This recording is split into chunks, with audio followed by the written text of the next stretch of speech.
will be no 0 hour and question hour on that day. Yes. निवेदन है आपसे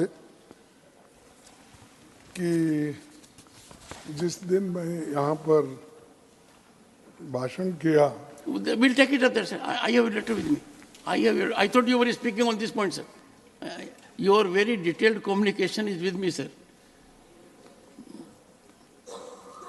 I have to inform honorable members that panel of vice chairpersons has been reconstituted with the following members: Srimati Sulata Dev, Srimati Mamta Mohanta,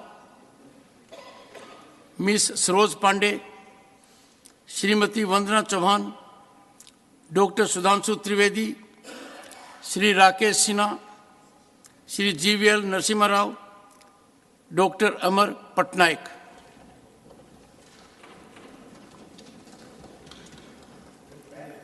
Reports of the department-related Parliament Standing Committee on Personnel, Public Grievances, Law and Justice, Sri Vivek K. Tankha.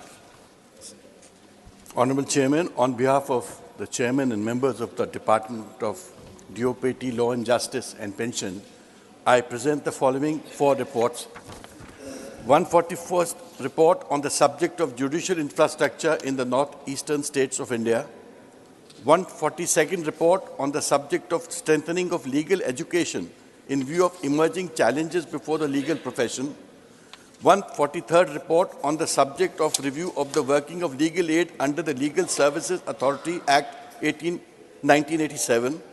And 144th report on the action taken on the 133rd report of the Committee on the subject of judicial processes and the reforms pertaining to Department of Law and Justice. With your kind permission, may I table them, sir? Reports of the department-related Parliamentary Standing Committee on Agriculture, Animal Husbandry and Food Processing, Sri Harnath Singh Yadav.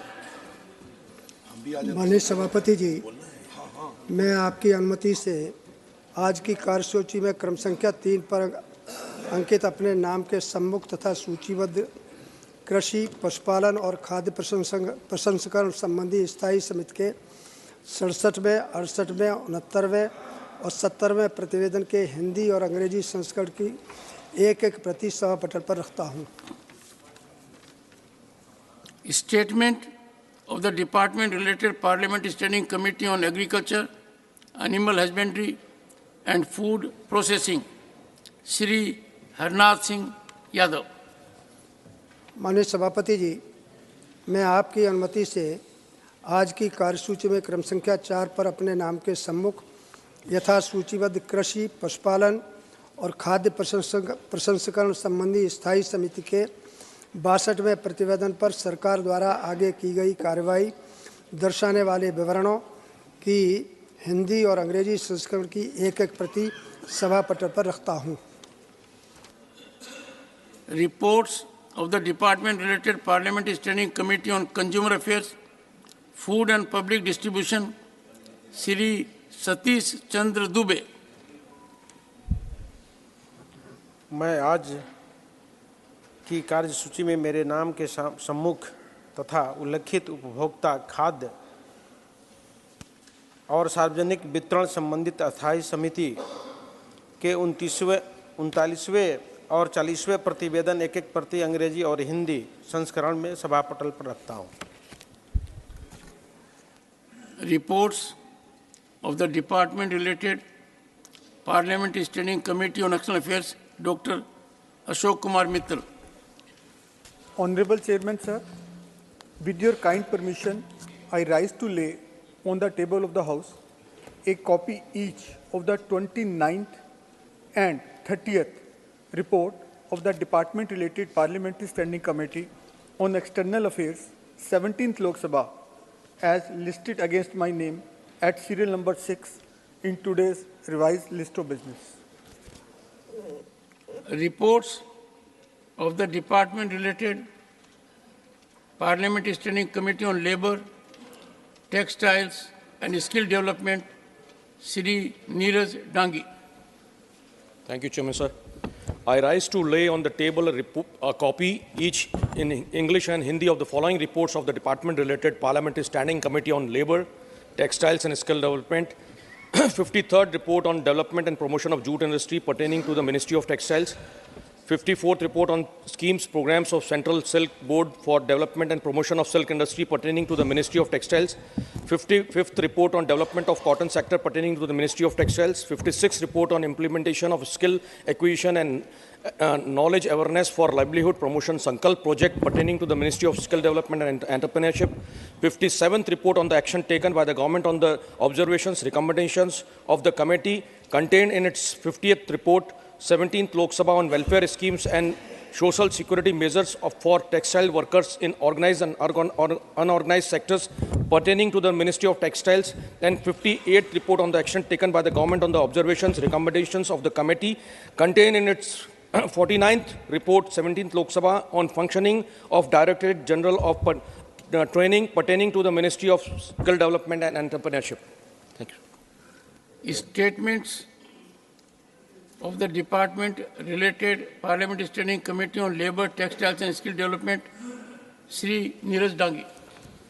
I rise to lay on the table a copy of each in English and Hindi of the following statements of the department-related Parliamentary Standing Committee on Labour, Textiles and Skill Development, statement showing further action taken by the government on the 35th report, 17th Lok Sabha on action taken by the government on the 33rd report, 17th Lok Sabha on implementation of National Apprenticeship Promotion Scheme, NAPS, National Apprenticeship Training Scheme, NATS, pertaining to the Ministry of Skill Development and Entrepreneurship and Ministry of Education, Department of Higher Education. Statement showing further action taken by the government on 38th report, 17th Lok Sabha on action taken by government on the 38th report, 17th Lok Sabha on demands for grants 2022-23 of the Ministry of Labour and Employment. Statement showing further action taken by the government on 39th report, 17th Lok Sabha on action taken by government on the 31st report, 17th Lok Sabha on demands for grants 2022-23 of the Ministry of Textiles. Statement showing further action taken by the government on 44th report, 17th Lok Sabha on action taken by the government on the 36th report, 17th Lok Sabha on implementation of Pradhan Mantri Kaushal Vikas Yojana, PMKVY pertaining on the Ministry of Skill Development and Entrepreneurship. Statement showing further action taken by the government on 45th report, 17th Lok Sabha on the action taken by the government on the 37th report, 17th Lok Sabha on the development of man-made fiber pertaining to the Ministry of Textiles, and statement showing further action taken by the government on the 47th report, 17th Lok Sabha on the action taken by the government on the 42nd report, 17th Lok Sabha on the demands for grants 2023-24 of the Ministry of Textiles. Thank you, sir. Reports of the Public Accounts Committee, Shri Shakti Singh Gohil, not present. Dr. Sudhanshu Trivedi. Sir, with your permission, I rise to lay the Hindi and English version of the report number 83, 84, 85, 86, 87, 88, 89, 90, 91, 92, 93, 94, 95, 96, 97, 98, 99, 100, 101, 102, 103, total 21 of the Public Accounts Committee 2023-24 as listed against my name in today's revised list of business. Statements of the department-related Parliamentary Standing Committee on Railways, Shri Narhari Amin. माननीय सभापति महोदय, मैं आज की कार्यसूची में मेरे नाम के सामने यथा सूचीबद्ध रेल संबंधी स्थायी समिति के विवरणों हिंदी और अंग्रेजी संस्करण को सभा पटल पर रखता हूं। Statements by Ministers Shri Danve Rao Sahib Dada Rao. सभापति महोदय, मैं आपके अनुमति से कोयला मंत्रालय से संबंधित कोयला आयात प्रवृत्ति और आत्मनिर्भरता का मुद्दा 2022-23 के संबंध में विभाग संबंधी कोयला, खान और इस्पात संबंधी संसदीय समिति के 37वें अर्थविष्ट सिफारिशों के कार्यान्वयन की स्थिति के संबंध में वक्तव्य दे रहा हूँ। Sri V. Muralidharan. Chairman sir, with your kind permission, I rise to make a statement on behalf of my colleague Sri Ajay Bhatt regarding the status of implementation of recommendations contained in the 35th, 36th, 37th and 38th report of the Department-related Parliamentary Standing Committee on Defence relating to demands for grants, that is demand number 19, 20, 21 and 22 of the Ministry of Defence for the year 23-24. Honorable Leader of the Opposition. Sir 2 तारीख फरवरी मैंने जो यहाँ पर चंद points अपने भाषण में उठाए थे उसको रिकॉर्ड से बाहर कर दिया गया। इसीलिए मैं आपसे निवेदन करता हूं, पहला जो मेरा रिमार्क्स एक्सपेंस हुआ है, कारण बताता हूं ना। नहीं sir, if you will read what has been expunged will not be appropriate. So you please indicate the premise of it. I am open to it. Please, I want your communication. Please sir. Expense हुए हैं, मैंने उनमें किसी का भी नाम नहीं लिया, तो किसी भी रूल्स ऑफ प्रोसीजर का उल्लंघन नहीं हुआ। दूसरा पॉइंट है, जो मेरे रिमार्क्स एक्सपेंस हुए हैं उसमें रूल्स के मुताबिक किसी भी पर्सन्स इन हाई अथॉरिटी के ऊपर कोई भी कमेंट नहीं किया गया। Rule 238 5 of Rules and Procedure of राज्य सभा के एक्सप्लेनेशन में साफ पर्सन्स इन हाई अथॉरिटी का मतलब लिखा गया है। अगर मैं आप इजाजत दे तो वो भी पढ़ूंगा। Please sir, please. तो पढ़ूंगा।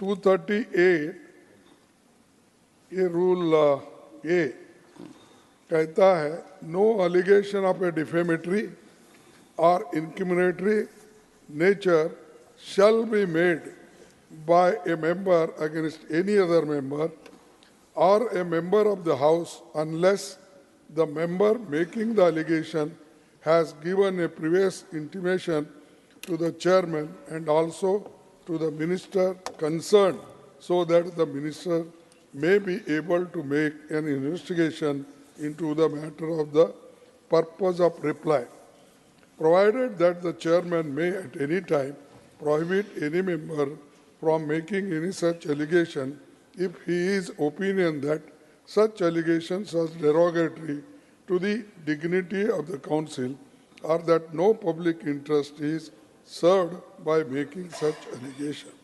This is Rule 238 और 5 में ये भी कहा है कि इस रूल्स के मुताबिक मैं reflect upon the conduct of a person in high authority unless discussion is based on substantive motion drawn in a proper terms. सब ये 238 5 सब क्लॉज के मुताबिक हो या 238 ए के मुताबिक हो, मैंने कभी इसका उल्लंघन नहीं किया।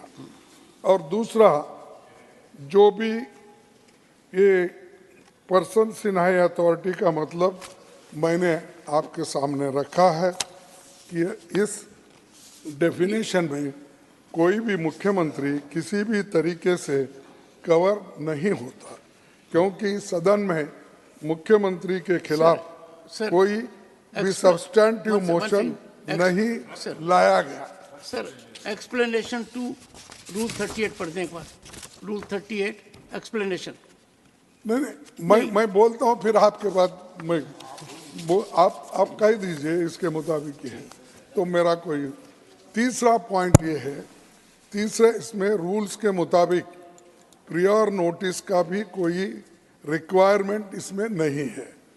क्योंकि ना तो जिनकी बात हो रही थी वो इस हाउस के सदस्य है और जो मैंने बोला वो बिल्कुल फैक्चुअल सिचुएशन पर बेस्ड था। मैंने जिस ट्वीट का जिक्र किया वो फैक्चुअली बिल्कुल सही है। बाद में स्पष्टीकरण जरूर आया, लेकिन मैंने जो भी बोला वो फैक्ट्स के आधार पर बोला। सर, राष्ट्रपति अभिभाषण पर धन्यवाद प्रस्ताव एक ऐसा मौका होता है जब हमें कई विषयों पर व्यापक चर्चा करने पर मौका मिलता है। तो मुझे लगा कि एक प्रदेश का मुख्यमंत्री ऐसी भाषा का इस्तेमाल करता है तो ये मेरा कर्तव्य और हक है कि मैं इस मुद्दों को सदन में उठाऊं। मैंने बोलते हुए ना ही किसी मुख्यमंत्री का नाम लिया, ना ही किसी राज्य से उस राज्य का नाम लिया, उसका जिक्र भी नहीं किया। इसीलिए जो मेरे शब्दों को एक्सपंज किया गया उस पर मैं अपनी घोर आपत्ति दर्ज करना चाहता हूं और साथ ही आपसे निवेदन करना चाहूँगा कि सदन की प्रोसीडिंग्स में इन रिमार्क्स को पुनर्स्थापित किया जाए और उन शब्दों को पूरे 2 पेज का आपने काट दिया साहब। 2 पेज का मेरा भाषण काटने के बाद उसका उद्देश्य अलग अलग होता है, क्योंकि मैंने परसों बोला 400 पार का आपने गड़बड़ किया। उसमें क्या हो गया कि लोग अरे बैठो भाई, चुप सुनो। तो आपने क्या कहा, गड़बड़ शुरू हो गई। वो शब्द प्लीज नो, इस बार भी बोले वो आगे था, when leader of the opposition, one second, sir. उसके सामने One second. When the leader of the opposition is on his व्याधान बोल के legs, I लिखिए। expect you can appreciate, but you cannot raise a disturbance. Please. No, nothing. Yes. तो साहब क्या होता है, ये अर्थ का अनर्थ होता है। तो जब अब गड़बड़ करके आप स्टॉप कर देते हो, आगे के शब्द को आप निकाल देते हैं। आपने बोला इस तरीके से था। नहीं, वो आपकी है। आपके आगे मैं पढ़ूं, आपके आगे था क्या कि पूरा गड़बड़, क्या बोलते हैं हिंदी में, व्यवस्थान क्या, व्यवधान। तो आपने लिखा उसके सामने, तो वो शब्द चले गया दूसरा। तो ये मैं कह रहा हूं कि इसके लिए पूरा देखिए 1:55 में मैंने अछूत शब्द का इस्तेमाल किया था। फिर 2 बार सर वो मत पढ़िए, मैंने एक्सपेंस किया हुआ है। नहीं, अरे मैं तो वो मेरे को एक्सपेंस का ही होना है, मेरे को दूसरा नहीं है, मेरे को होना है एक्सपेंस का। देखिए 2 बजे onwards the expunged portion may not be read. पढ़ाना अछूत है। अछूत sir has been held by unparliamentary.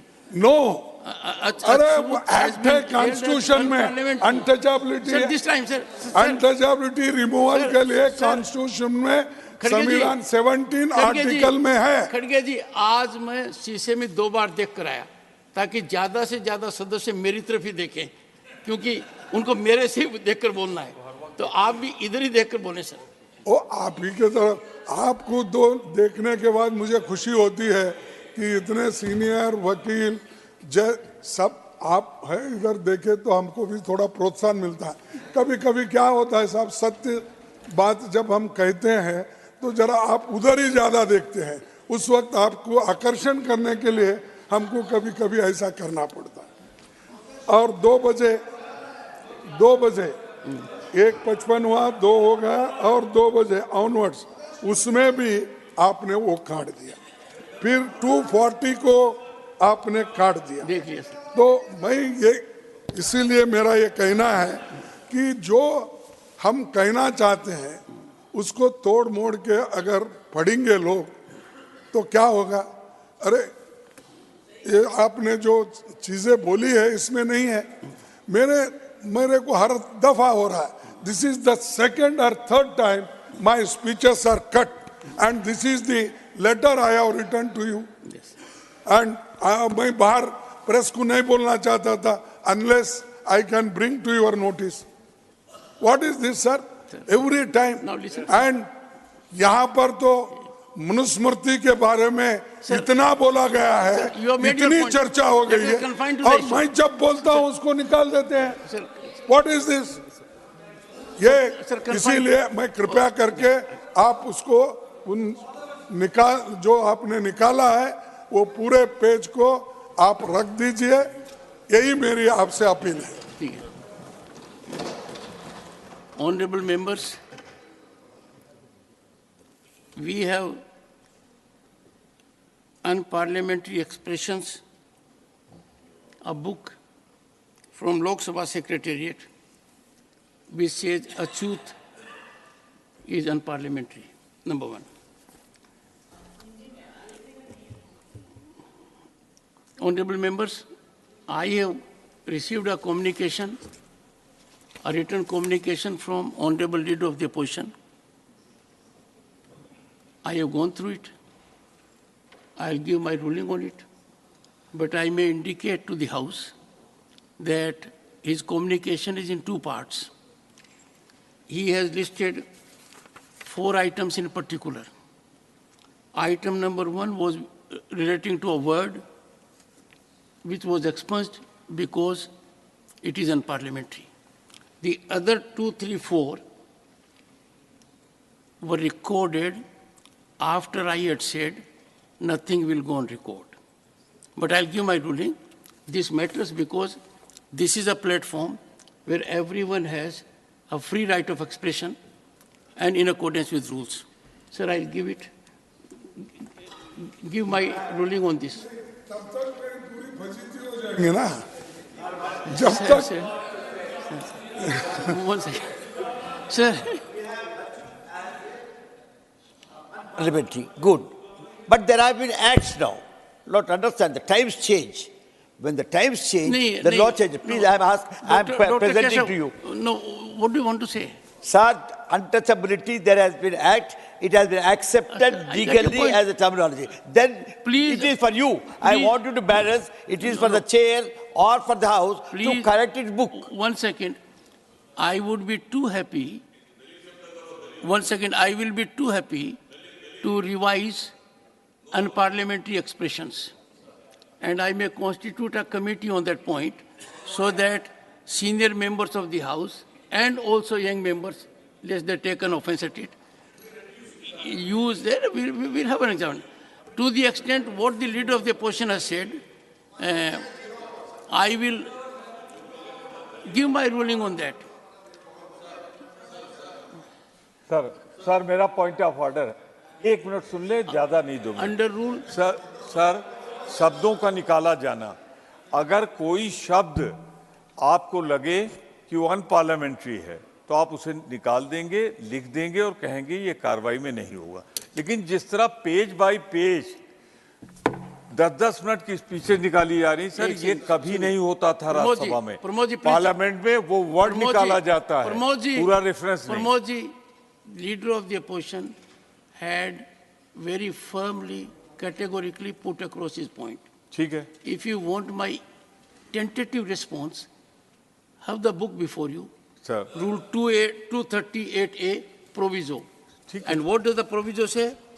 Provided that the chairman may, at any time, prohibit any member from making any such allegation if he is of the opinion that such allegation is derogatory to the dignity of the council, not some individual, or that no public interest is served by making such allegation. Shri Kartikeya Sharma, matters raised with permission. Thank you, Chairman, sir, for giving me this opportunity to speak on this important issue. This concern over refusal by hospitals to release dead bodies due to pending bills. I have reserved my ruling. I'll come with it. The House will have the benefit of it. There are saddening stories narrating the insensitive instances of refusal by a hospital to release the dead body to the family due to outstanding bills. Pramod ji, The grieved families already traumatized with the loss are subjected to further distress for immediate commercial recovery. A report by the Lancet Commission on the value of death published in the year 2022 states that Mr. in Sharma, situations where a family... Mr. Kartikeya Sharma, now start. Thank you, Chairman, sir, for giving me an opportunity to speak on this important issue, which is concern over refusal by hospitals to release dead bodies due to pending bills. There are umpteen saddening stories narrating the insensitive instances of refusal by a hospital to release the dead body of the family due to outstanding bills. The grieved families, already traumatized with the loss, are subjected to further distress for immediate commercial recovery. A report by the Lancet Commission on the value of death published in the year 2022 states that in situation where a family is unable to pay hospital medical bills, hospital staff will often refuse to release the body of the deceased until the payment is made. The Geneva Convention and the UN Commission on Human Rights make it legally binding, provide for explicit provisions relating to the proper management, dignified treatment, and disposal of dead bodies, as well as respect for the need of families. Sir, earlier answering to my question, the Honourable Minister informed the House that there is no such legal provision authorizing any hospital to withhold dead bodies in the lieu of pending bills. Therefore, I urge this august House to deliberate on the situation that will bring some relief to the mourning families. I also request the Minister concerned to evaluate and issue guidelines for immediate release of the dead bodies and subsequent period for clearing the dues. Suggestively, penalties for the defaulting hospitals and that violate the said guidelines should also be incorporated for ensuring strict compliance. There is a growing consensus at international level that all patients must enjoy certain basic rights. In other words, the patient is entitled to a certain amount of protection to be ensured by physicians, healthcare providers, and the state, which have been codified in the various societies and countries in the form of charters of patients' rights. The patient rights charters, as approved by the National Council of Clinical Establishments, is available in public domain and needs to be promoted in good spirit. Further, we can collectively implement a few steps. Spread awareness about the Patients' Rights Charter and the rights that families of the deceased have in such situations. The Patient Rights Charter enlists 17 rights of patients, including the right to information, whereby every patient has a right to adequate relevant information about the disease, right to record in reports, the right to emergency medical care, the right to informed consent, the right to confidentiality, the right to second opinion, the right to discharge of patients or receive the body of deceased from the hospital and more. Enforce hospitals to display the charter in important areas of the hospital so that accountability is held. Treat violation of the charter with firm laws, as non-release of dead bodies is treated akin to violations of habeas corpus. Create a national helpline to assist the mourning families in such unfortunate times, and create a national corpus fund. Sir, and more importantly, let's incentivize the hospitals and doctors to community so that they encourage and follow the Patient Rights Charter. Thank you very much, sir. Shri Pramod Tiwari. Shri Pramod Tiwari. सब एक minute मैंने वो उठाया और आपको कहा भी इसमें अनपार्लियामेंट्री क्या है और सारी चीजें Sir, I have reserved it. You have had your say. नहीं रिजर्व तो साहब रिजर्व के बाद ही आप अर्जन करने वाले हैं नहीं सर कहाँ रूलिंग होगा No, you will have it during the course of the day. अब तक तो during course of the day, before I rise for the day, you will have a ruling perfect on this. Kindly Come on, Pramod Tiwari, you want to avail the opportunity? 2 बजे के onwards में जो भाषण हुआ 110 pages Nothing will go on record, sir. I gave you opportunity. No, sir, how many times I will see it? I have read it. You have sent a communication. I have gone through it. I have heard everyone carefully. I will give a ruling on it. Shri Pramod Tiwari. Sir मैं आज ही करेंगे. I heard early morning. चलो. Sir, we will change it. मैं आज एक I'll correct if there is an error. मैं I'll look into it. Sir अब शुरू होगा ना मेरा 3 minute. Your time starts now, Mr. Pramod Tiwari. Thank you, sir, for wishing me. Sir,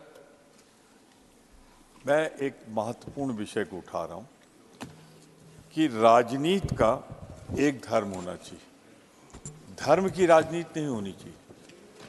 मौजूदा हालात में चिंता व्यक्त करते हुए मैं कहना चाहता हूं, आज हम अपने देश में धर्म के राजनीतिकीकरण के उल्लेखनीय वृद्धि देख रहे हैं और ये हमारे देश के संविधान और लोकतंत्र के लिए घातक खतरा पैदा करता है।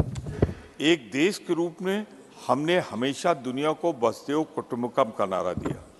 हमारे धर्म ने दुनिया को सहिष्णुता और सार्वभौमिक स्वीकृति दोनों सिखाई है और ये हमारा संवैधानिक, धार्मिक और व्यक्तिगत दायित्व है कि हम ये सुनिश्चित करें कि हमारे पूर्वजों ने जो धर्मनिरपेक्षता, एकता और अखंडता का संदेश दिया है, समानता का संदेश दिया है, उसे कायम रखा जाए और उसका पालन किया जाए।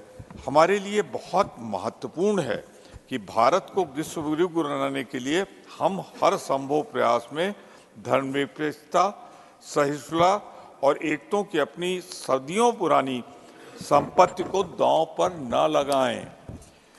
ये बहुत महत्वपूर्ण है कि हम इस मुद्दे को हल करने के लिए एक देश के रूप में मिलकर काम करें और एक बार दुनिया को वसुदेव कुटुंबकम का वास्तविक अर्थ समझाएं।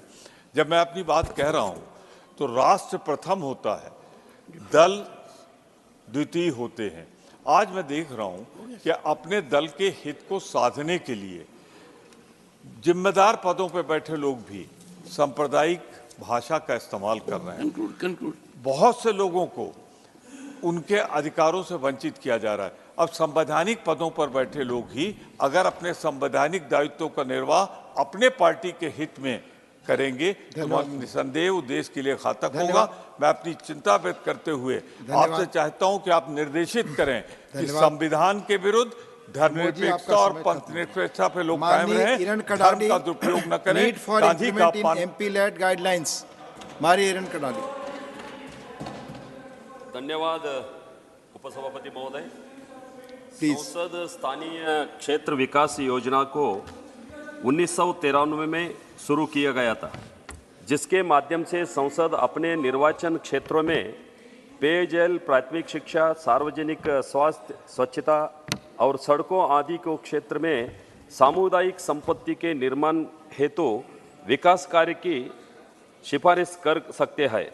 वर्तमान में इस योजना के दिशा निर्देशों के अनुच्छेद 5.2.11 को अंतर्गत धार्मिक प्रकृति को कार्य या धार्मिक पूजा को स्थानों, परिसरों को भीतर और धार्मिक आस्था समूह से संबंधित या स्वामित्व वाली भूमि पर होने वाली कार्यों के लिए इस निधि के प्रयोग में अनुमति नहीं है। हमारे देश में ग्रामीण क्षेत्रों में आज भी मठ और मंदिर में धार्मिक, सांस्कृतिक और सामुदायिक कार्यक्रमों का आयोजन होता है, जिसमें हवन, भजन, कीर्तन और विवाह जैसा महत्वपूर्ण कार्य भी शामिल है।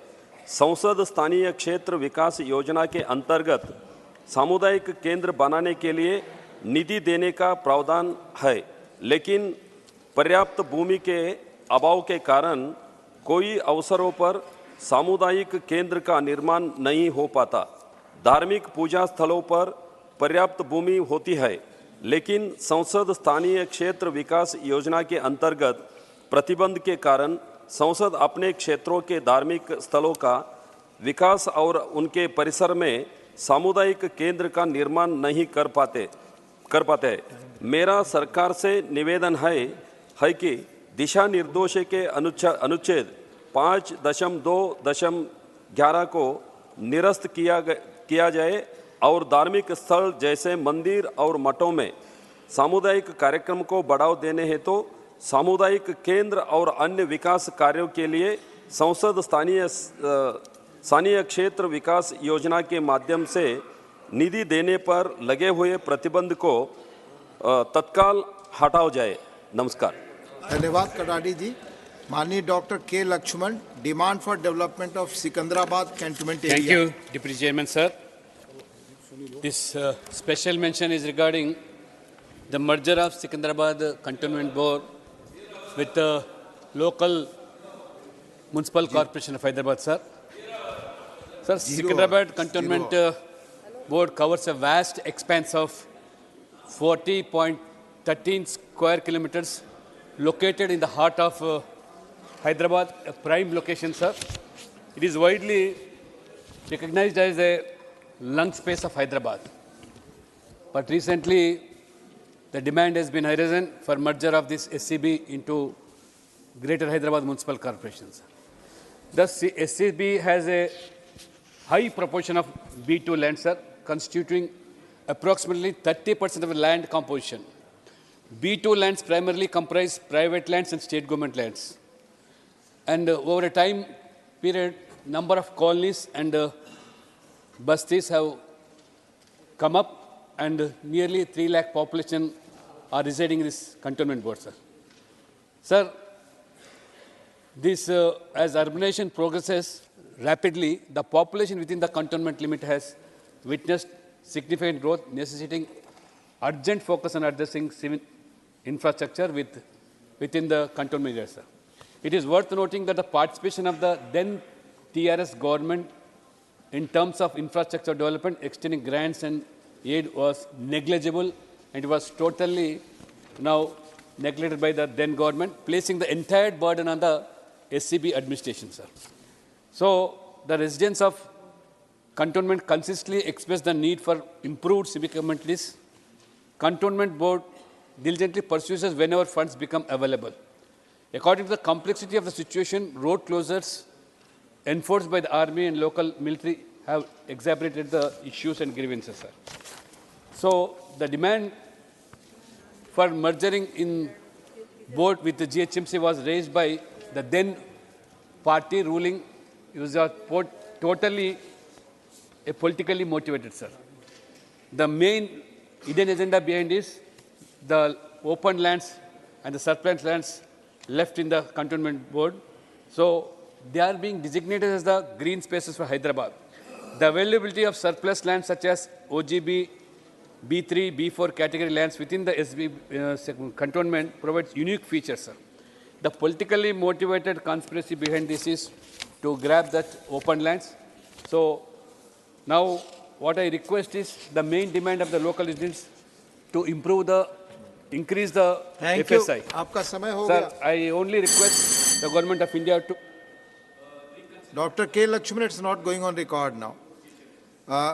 Sri GVL Narasimha Rao demand for investment of around 500 crores for installing infrastructure for filtering of sewage water in Visakhapatnam city. Thank you, sir. Thank you for the opportunity. Sir, I'm happy to say that as a resident of Visakhapatnam, there is something to be very proud of.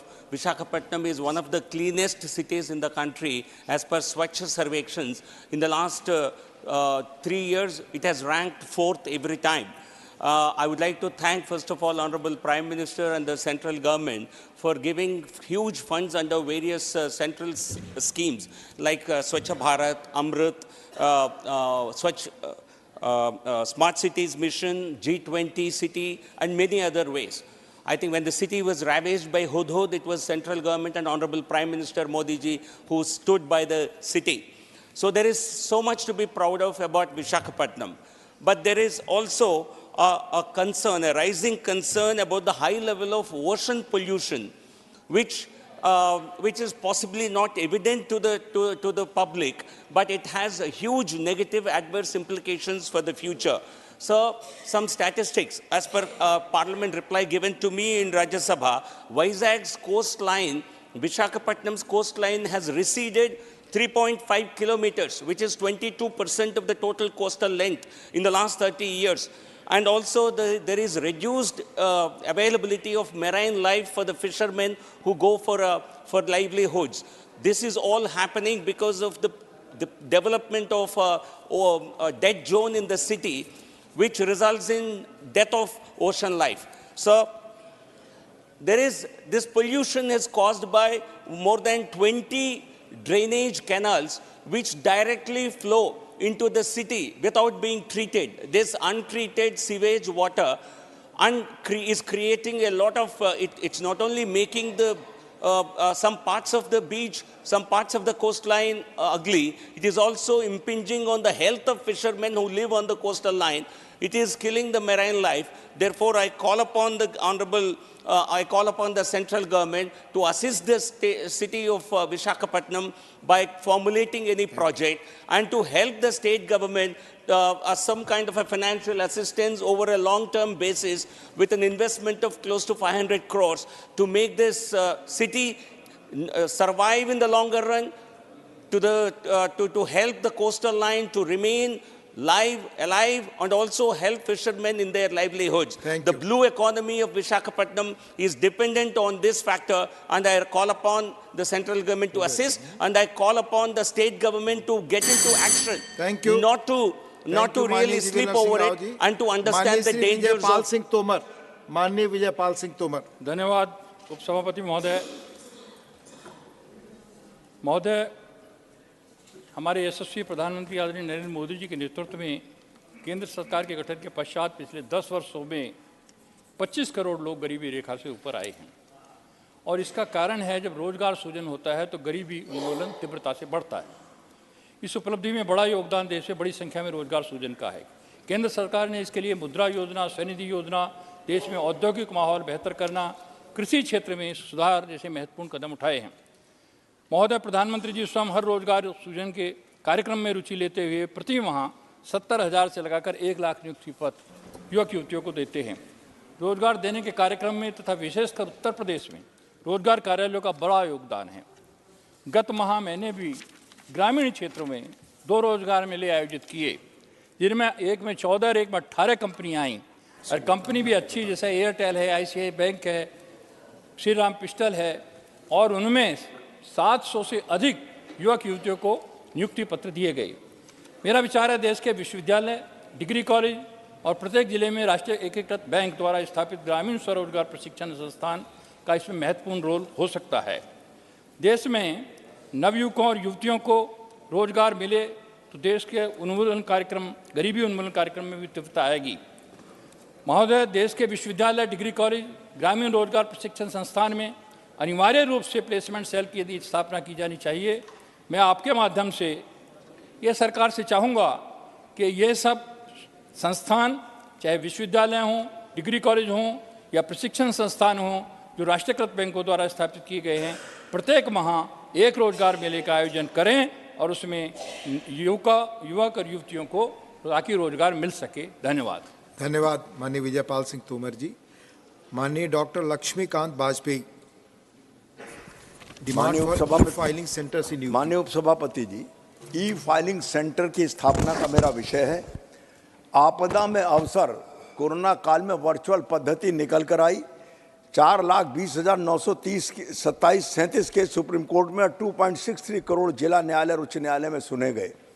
वादकारी का हित सर्वोच्च और सस्ता और सुलभ न्याय सरकार का सिद्धांत। 9 मार्च 2023 को न्याय मंत्रालय, भारत सरकार का एक पत्र सभी हाई कोर्टों को गया ई फाइलिंग के संबंध में। कर्नाटक, त्रिपुरा, छत्तीसगढ़, मध्य प्रदेश, सिक्किम, बिहार, पंजाब, हरियाणा, गुवाहाटी का उत्तर अनुकूल आया। भारत सरकार ने 7100 करोड़ रुपए बजट में व्यवस्था की 4400 ई फाइलिंग सेंटर स्थापित करने के लिए। उच्चतम न्यायालय, दिल्ली उच्च न्यायालय और तेलंगाना में सुविधा प्रारंभ है। 25 हाई कोर्टों में 689 केंद्र चल रहे हैं। सर्वोच्च न्यायालय ने अपने रिट पिटीशन संख्या में 6 अक्टूबर 2023 को कहा है कि after a lapse of 2 weeks from the date of this order, no high court shall deny the access to video conferencing facility or hearing through the hybrid mode to any member of the bar or litigant desirous availing to such facility. उच्च न्यायालय प्रयागराज ने भी अपने पत्र संख्या 18 अक्टूबर 2023 को जिला न्यायालयों को आदेश जारी करके 1 नवंबर 2023 से ई फाइलिंग सेंटर शुरू करने का आदेश दिया। मेरठ में उस क्रम में 25 अक्टूबर को 1 नवंबर से ई फाइलिंग सेंटर चलेगा, ये आदेश भी हो गया। लेकिन अचानक registrar general Allahabad high court ने पत्र संख्या 3542 CPC ई कोर्ट दिनांक 28 अक्टूबर 2023 को केप्ट इन अबाइंस लिखकर उस हाई कोर्ट के आदेश को स्थगित कर दिया। सुप्रीम कोर्ट का निर्णय है, भारत सरकार ने उसके अधीन पत्र लिखा था, तमाम उच्च न्यायालयों ने उसमें सहमति दी है, उच्च न्यायालयों में चल रहा है। सुप्रीम कोर्ट में, दिल्ली उच्च न्यायालय, तेलंगाना में हुआ, करोड़ों केस सुने गए कोरोना काल में। और सुप्रीम कोर्ट ने जब ये कहा था कि 6 अक्टूबर 2023 के 15 दिन बाद कोई कोर्ट, हाई कोर्ट मना नहीं कर सकेगा, यह स्थगन उत्तर प्रदेश की जनता के साथ अन्याय है। इस दृष्टि से मैं सदन के समक्ष रखकर भारत सरकार से न्याय मांगना चाहता हूं। धन्यवाद डॉक्टर वाजपेयी जी। माननीय Shri Nagendra Rai, demand to include the history of Rajbanshis and Kamatapur in NCERT text books. Sir, I demand to include the history of Rajbongshi and Kamotapur in the NCERT textbook. The Rajbongshi community has a rich and heritage and culture which has been inherited from the ancient civilization. The Rajbongshi community is their own dialect, culture and way of the living.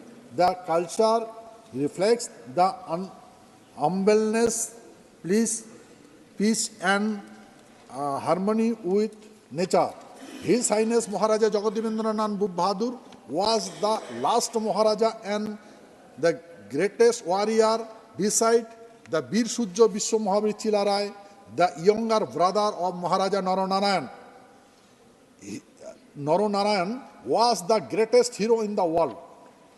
In December 1950, President of the Greater Kujbar People's Association had requested the Government of India in conclusion of the glorious history of the Rajbongshi and Kamotapur in the NCERT textbook for the benefit of the student, linguists and benefit community. In reply to this, in assurance was the given, then that is the matter would be placed before the textbook development committee of still now. History of Rajbongshi was not published. The great leader of Rajbongshi, their love, affection, the development for the people need to reach on the present and future generation so as to under the Indian history. I therefore request the central government to include the contribution the Rajbongshi and Kamotapur in the textbook of the NCERT. Thank you. Thank you, Sri Nagendra Rai ji. Mani M. Sanmugam, concern over delay in increasing minimum monthly pension of EPF pension to rupees 9,000. Thank you, Chairman, sir. I raised to concern over the delay in increasing minimum monthly pension of workers under Employees Provident Pension Scheme. Sir, huge amount is lying with the Ministry of Finance as unclaimed amount. As many workers shift from one company to another, their EPF contribution remain unclaimed. This is the position up to the year of 2014. In 2014, Universal Account Card was introduced with the result. The employees workers continue to get the EPF subscription irrespective of the change from one company to another. And the corpus fund of the pensioners who expired between 95 to 24 is also there. The government should merge corpus fund lying with the government department and unclaimed amount to enhance pension fund under the EPF scheme. I demand that the government should enhance immediately the minimum monthly pension under EPF scheme to rupees 9,000 as demanded by various trade unions. Hence, the amount from corpus fund and the unclaimed amount which belong to the workers should be merged with the pension fund for the purpose of EPF scheme so that the actuary valuation will go up. Similarly, the formula for calculation of EPF pension does not reflect the reality like actuary and the funds lying with it, which is prejudicial and to the pensioners. Therefore, the calculation formula should be revised in the favor of pensioners. For giving higher pension under the EPF pension scheme for those who contribute more money, the existing formula calculation pension will not work and therefore it needs to be revisited and revised. I would therefore demand that government should call a meeting of Central Trade Union for consultation so that the viable formula may be worked out for calculating the pension under EPF pension scheme. Thank you, sir. Thank you, Sanmuganji.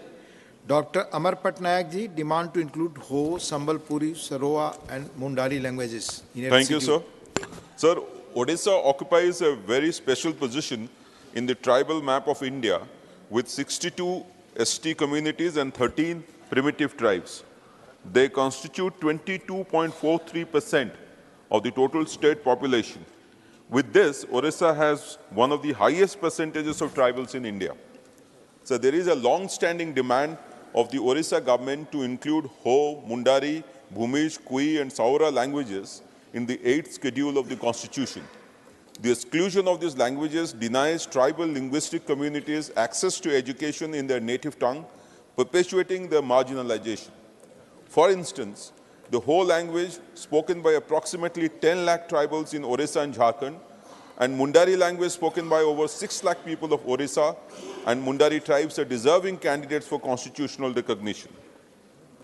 So Honorable CM Naveen Patnaik, Orissa CM Naveen Patnaik had written a letter to the Union government in 2014 in this regard. However, their demand remains unheard. The incorporation of these languages into the 8th schedule will contribute significantly to their preservation and dissemination. This inclusion will catalyze various initiatives such as publication, content creation, and will also establish an ecosystem of conducive to research and studies focused on their preservation and promotion, fostering a robust platform for scholarly engagement in these areas. Sir, moreover, on September 16, 2022, Honorable Chief Minister Naveen Patnaik ji had also written a letter to the Union Tribal Affairs Ministry reiterating their long-standing demand for inclusion of 169 communities in the state's scheduled tribe list. In December 22, again a delegation of BJD MPs met the Union Tribal Affairs Minister and demanded inclusion of all the 169 tribal communities of Orissa in the list. However, despite the state government and Honorable CM's persistent requests and demands, not all the tribal communities have been included in the Constitution, Scheduled Caste and Scheduled Tribes Orders 2024, passed in the Rajya Sabha yesterday. Only 53 have been included out of 169, which had fulfilled all the conditions and all the processes. For the remaining tribes, Honorable CM has been impressing on having joint meetings of all the involved ministries and state government to expedite the process. Even after the prioritization of 9 proposals by a Ministry of Tribal Affairs task force in 2014, many recommendations remain unaddressed. Thank you. Sir, Orissa has already taken initiative in this regard by constituting special development councils. Thank you. माननीय श्री विप्लव कुमार देव, माननीय विप्लव Kumar Dev ji, thank you. महोदय, मैं आपके माध्यम से केंद्रीय नगर विमान मंत्रालय के अवगत करना चाहता हूं कि एमबीबी हवाई अड्डा अगरतला त्रिपुरा भारत के नॉर्थ ईस्टर्न रीजन में आने वाले यात्रियों के लिए एक महत्वपूर्ण प्रवेश द्वार है। वहां नई टर्मिनल बिल्डिंग का उद्घाटन 4/1/2022 को माननीय प्रधानमंत्री जी द्वारा किया गया था। प्राप्त जानकारी के अनुसार वहां व्यस्त घंटे के दौरान 1000 अंतर्राज्यीय और 200 अंतर्राष्ट्रीय यात्रियों की संभालने की क्षमता है। 20 चेक इन काउंटर है एवं 3 मिलियन यात्रियों को वार्षिक क्षमता है। अगरतला चिटागांग मार्ग पर अंतर्राष्ट्रीय उड़ान का संचालन शुरू करने के लिए राज्य सरकार ने 18.85 करोड़ रुपए की राशि एयरपोर्ट अथॉरिटी ऑफ इंडिया को भुगतान कर दिया है। वह इंस्ट्रूमेंट लैंडिंग सिस्टम एवं ग्राउंड लाइटिंग सुविधा मौजूद है। रनवे की लंबाई 286 मीटर है। वित्त मंत्रालय भारत सरकार ने 4/1/2023 को एमबीबी हवाई अड्डा को सीमा शुल्क चेक पोस्ट घोषित कर दिया है और भारत सरकार के गृह मंत्रालय से इस संबंध में घोषणा की प्रतीक्षा है। माननीय अध्यक्ष जी, मैंने इस विषय में माननीय नगर विमान मंत्री जी को पत्र लिखा था, जिसके उत्तर में उन्होंने बताया कि इमिग्रेशन चेक पोस्ट का विषय गृह मंत्रालय का आता है। माननीय Honorable member, question hour. Question number 46, Shri Mithilesh Kumar. Not present. Honorable Minister. पटल पर रखा है। Dr. Fozia Khan for supplementary. Thank you, sir. Sir, the Social Justice Department has limited spending on key schemes such as the seed scheme for denotified, semi-nomadic and nomadic tribes. the National Action Plan for Drug Reduction, Demand Reduction, sir. Similarly, the Tribal Department also is underutilizing funds in Eklavya Model Residential Schools and the PM Adi Adarsh Gram Yojana transfer. Sir, what measures has the government implemented to identify and address the bottlenecks hindering the effective utilization of these policies and funds, given the increase in budgetary allocation for these schemes and the ministry despite the underutilization? Sir? Honorable Minister. Sir, ये पंचायत राज मंत्रालय के संबंधित प्रश्न नहीं है.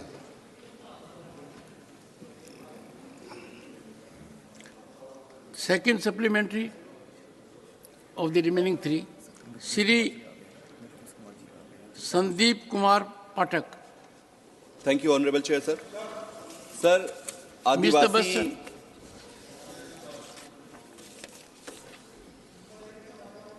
Yes. Thank you, Honorable Chair, sir. Sir, आदिवासी भाइयों के अधिकारों, रीति रिवाज, प्राकृतिक संसाधनों के संरक्षण के लिए पेसा कानून 1996 में लागू किया गया था. इसके तहत लगभग 10 राज्यों में इस कानून को अब तक लागू हो जाना चाहिए था. सर, लगभग 28 साल हो चुके हैं, ये कानून सिर्फ कागजों में है, अभी तक धरातल पे उतरा नहीं है. कई भारतीय जनता पार्टी के शासित राज्य भी इसमें शामिल हैं, जैसे कि गुजरात. मैं आपके माध्यम से माननीय मंत्री जी से जानना चाहता हूं कि 28 साल हो चुके हैं, 10 साल लगभग आपकी सरकार आ चुकी है, और कितना समय इस धरातल पे उतरने में लगेगा? सर, ये प्रश्न से संबंधित प्रश्न नहीं है. इनको पैसा की जानकारी अगर चाहिए तो अलग से दी जाए.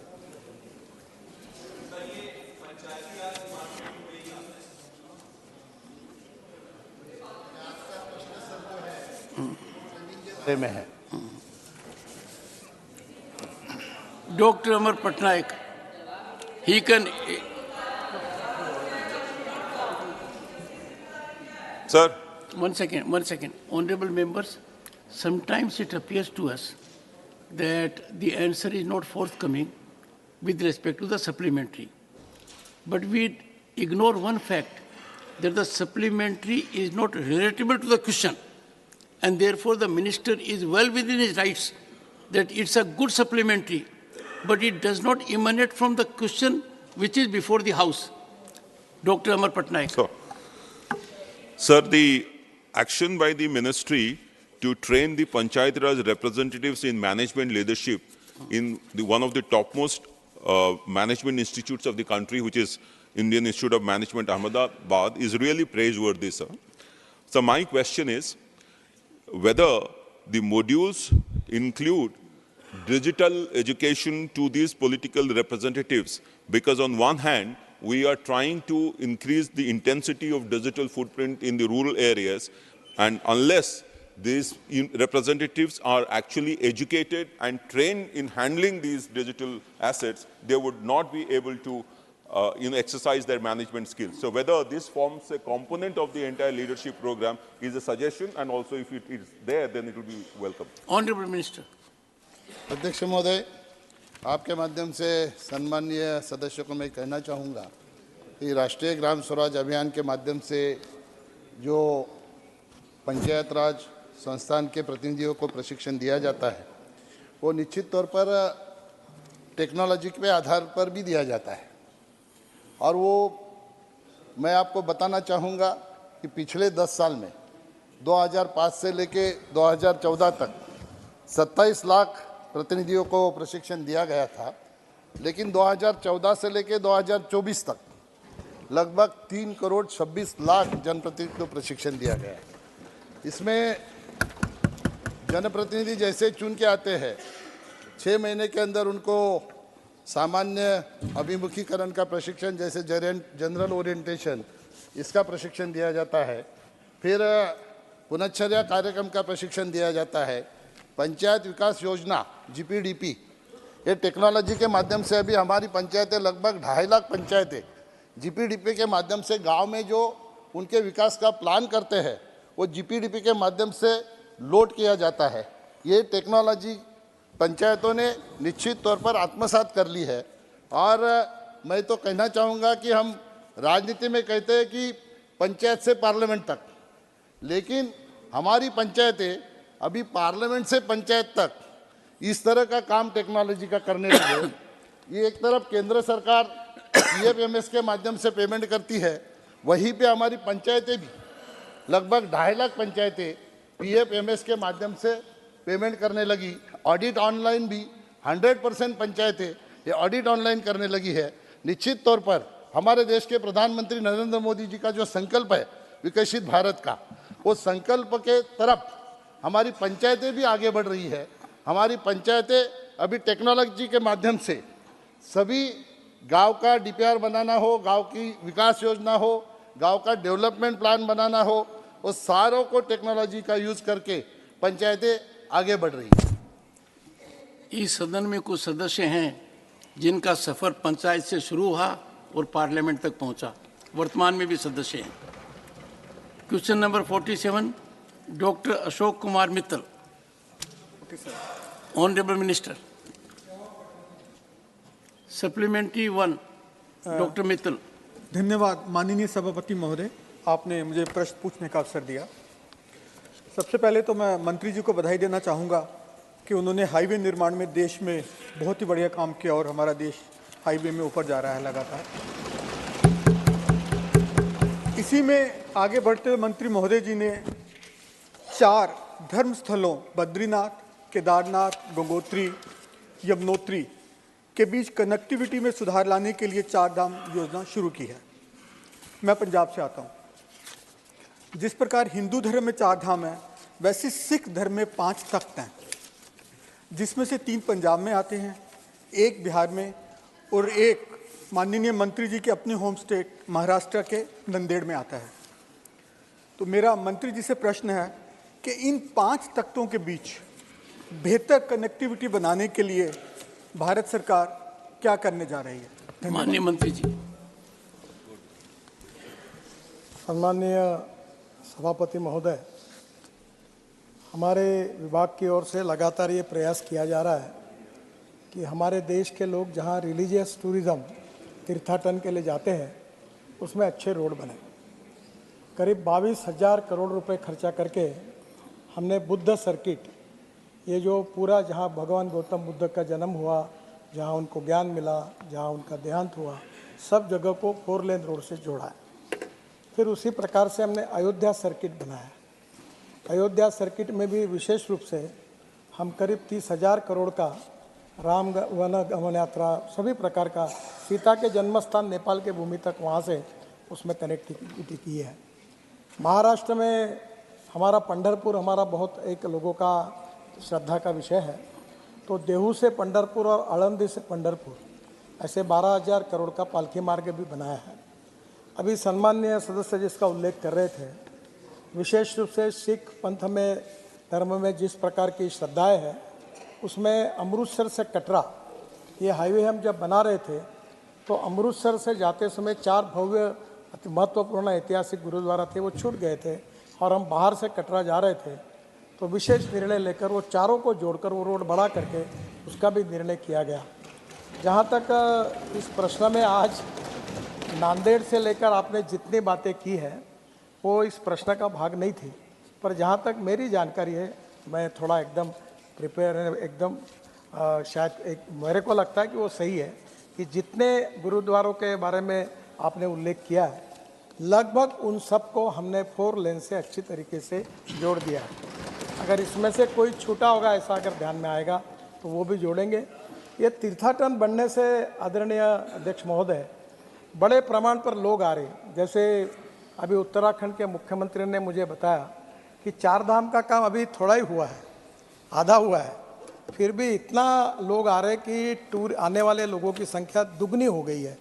और जब टूरिस्ट आते हैं तो 49% एक्सपेंडिचर रोजगार निर्माण करने के लिए होता है। तो स्वाभाविक रूप से एक तरफ हमारे तीर्थाटन के जो स्थान है उसकी कनेक्टिविटी, अब उसमें parking places, road side plaza जिसमें और इलेक्ट्रिक चार्जिंग से लेकर सब प्रकार की सुविधा है। और विशेष रूप से सरकार की ओर से, पर्यटन विभाग की ओर से भी वॉशरूम्स और बाकी बातों का वो भी काम कर रहे हैं। मुझे विश्वास दिलाना चाहता हूँ कि ऐसे जैन धर्म के लिए भी हम लोग इसी प्रकार से जोड़ रहे हैं। सब प्रकार के मुस्लिम इसमें भी जो स्थान है उसको भी जोड़ने का हमने काम किया है, ताकि जो अब लोग वहाँ जाते हैं तो उनकी सुविधा हो। Second supplementary doctor Ashok Kumar Mitra. धन्यवाद सर। सर, जो मेरा पहला प्रश्न था, मैं उसमें एक और निवेदन करूंगा कि हेमकुंड साहब को भी 4 लेन से जोड़ने के बारे में थोड़ा सा देखा जाए। सरकार ने 56,000 करोड़ के बीओटी प्रोजेक्ट्स के माध्यम से शुरू करने की योजना बना रही है। आईसीआरए की रिपोर्ट के मुताबिक 2011 से 2022 तक 120 बीओटी प्रोजेक्ट्स में 48,000 करोड़ का डिफॉल्ट हुआ है।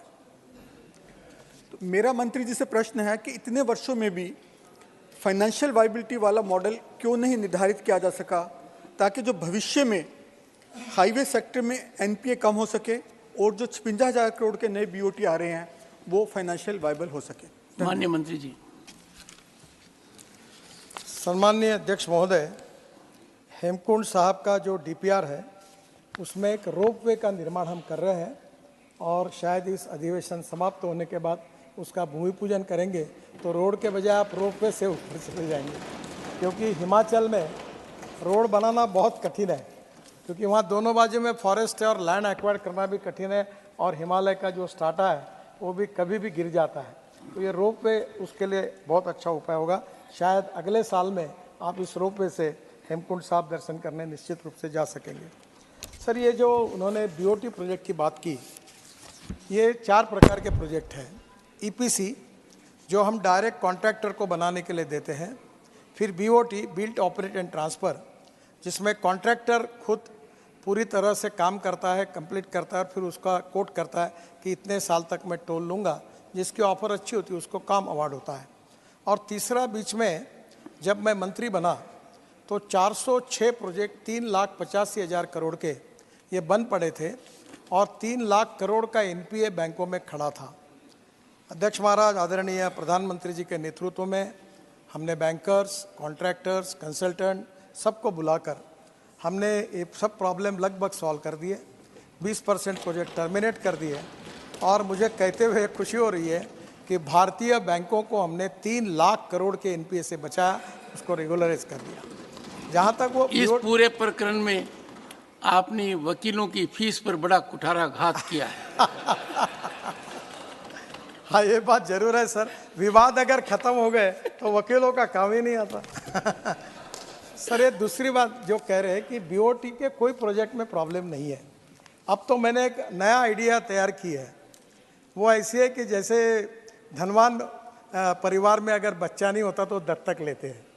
तो पहला प्रयोग ऐसा हो रहा है कि पुणे से औरंगाबाद हम हाईवे बना रहे हैं, एक्सप्रेस हाईवे 2 घंटे में पुणे से औरंगाबाद होगा। अब वो बीओटी पे करना है, तो एग्जिस्टिंग रोड के जो 4 टोल थे वो हम बीओटी ऑपरेटर को दत्तक देंगे और वो पूरा पैसा 15,000 करोड़ खुद के लगाकर वो काम करेगा। ऐसा भी नया बीओटी ढूंढा है जिसमें सरकार का कोई पैसा लगेगा नहीं। तो अभी जो आप बता रहे हैं ऐसा बीओटी में कोई प्रॉब्लम नहीं है। और उस समय जो प्रॉब्लम हुए थे वो लैंड एक्विजिशन के कारण, इन्वायरमेंट फॉरेस्ट क्लियरेंस के कारण, तो अभी हम ये किए बिना ही हम लोग प्रोजेक्ट अवार्ड ही नहीं करते। तो अभी काफ़ी बड़े प्रमाण पर बीओटी कर रहे हैं। अभी चेन्नई में एक रोड, उसके ऊपर ब्रिज, उसके ऊपर ब्रिज, फिर उसके ऊपर मेट्रो, फिर अभी पूना में हम 50,000 करोड़ के ब्रिज बना रहे हैं, नीचे में रोड, ऊपर में ब्रिज, उसके ऊपर में ब्रिज। तो टेक्नोलॉजी का उपयोग करके सब बीओटी में कर रहे हैं, पब्लिक प्राइवेट इन्वेस्टमेंट में कर रहे हैं और अभी बैंक भी सपोर्ट कर रही है। और हमारा बॉन्ड इशू जो था अध्यक्ष महोदय, मुझे हमारे यहाँ कोई पैसे की कमी नहीं है। हम जब बॉम्बे स्टॉक एक्सचेंज में हमने लॉन्च किया था हमारा इन्विट मॉडल का, तो 7 दिन की लिमिट थी और 7 दिन के बाद वहाँ स्टॉक एक्सचेंज जाकर मुंबई में वो घंटी बजाकर उसको समाप्त करना था। पर पहले ही दिन 7 घंटे में 7 टाइम्स ओवर सब्सक्राइब हुआ, इतना पैसा जनता ने हमको दिया है। तो मैं आपसे एक अनुरोध करता हूँ कि अब हम लोग रोड बड़े लोगों के पैसे से नहीं बनाना चाहते, छोटे लोगों के पैसे से बनाना चाहते हैं। और हमारा बॉन्ड इश्यू में हम 8.05% इंटरेस्ट पर ईयर दे रहे हैं। और ये भी सुविधा की है कि जो रिटायर्ड लोग हैं उनको हर महीने में, यानी हर महीने में इंटरेस्ट उनके अकाउंट में जमा होगा। तो 8.05% कोई बैंक नहीं देती, कोई नहीं देता। तो आप सब रिटायर्ड होने के लिए जो लोग रहेंगे वो हमारे यहाँ पैसा इन्वेस्ट करिए आपको 8.05% इंटरेस्ट मिलेगा और आपके पैसे से अब रोड बनाएंगे और उसका फायदा गरीब आदमी को मिलेगा। ये कोशिश हम कर रहे हैं। Shri Santosh Kumar P. Sir, this toll booths are an integral part of national highways. So may I know the total amount of money collected through toll booths in the national highways of Kerala during the last financial year? अध्यक्ष महोदय, ये प्रश्न नहीं था, इसका मैं जवाब देता हूँ।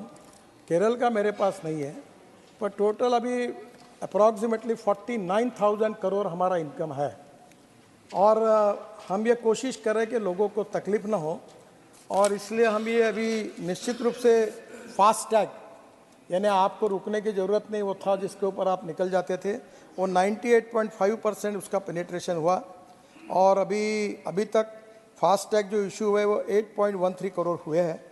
एवरेज डेली कलेक्शन 170 से 200 करोड़ रुपए तक आता है और पर मैं आपको सभागृह को आश्वस्त करना चाहूँगा कि जल्दी ही हम शायद हमारे लोकसभा चुनाव के पहले, कोड ऑफ कंडक्ट लगने के पहले, हम कोशिश कर रहे हैं कि वर्ल्ड की best technology satellite based toll system, इसको हम पूरे देश में लाएंगे। टोल नाका हटा देंगे, आपको कहीं रुकने की ज़रूरत नहीं पड़ेगी, आपके नंबर प्लेट का फ़ोटो निकल जाएगा, आप जहाँ से एंट्री किया और जहाँ से बाहर निकले उतना ही टोल लगेगा और आपके बैंक अकाउंट से वो निकल जाएगा, आपको कोई रोकेगा नहीं, कोई तकलीफ होगी नहीं। ऐसी व्यवस्था कोड ऑफ कंडक्ट लागू होने के पहले देश में लागू करने का हम प्रयास करेंगे। श्री GVL नरसिम्हा राव, इनका भी सफ़र पंचायत से पार्लियामेंट तक है, सरपंच रहे हुए हैं। Thank you, sir. I'd like to congratulate Honorable Prime Minister and Honorable Minister for sanctioning more than 50,000 crores for highways this year. Sir, my question to Honorable Minister is about a particular toll plaza in Visakhapatnam city, Aganampudi Plaza, which is on a national highway, old national highway.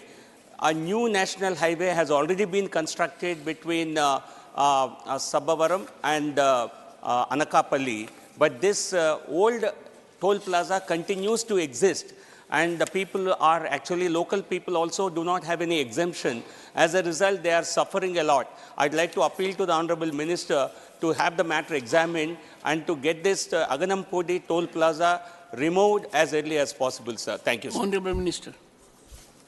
अध्यक्ष महोदय, ये कुछ जगह पर अड़चन आई है। हमारी सरकार आने के पहले यूपीए के कार्यकाल में प्रोजेक्ट में इकोनॉमिकली वायबल करने के लिए एक स्वीटनर करके नाम आया और स्वीटनर के रूप में ये किया गया कि शहर के नज़दीक टोल खड़े किए गए और बाद में वो टोल के टेंडर निकाल कर वो प्राइवेट पार्टी को मिल गए। अगर आज हम उसको टर्मिनेट करते हैं तो वो पार्टी हमारे ऊपर क्लेम डालती है, उनको कॉम्पेंसेशन देना पड़ता है। पर आप कह रहे ये प्रिंसिपली बहुत सही है और इसलिए मुझे इस बात का अंदाज़ा इसलिए कि इस देश में टोल रोड की शुरुआत मैंने की, पहला पॉलिसी बनाई और इसलिए शहर के बाजू में वो नौकरी करने जाता है उसको टोल लगता है, ये ठीक नहीं है।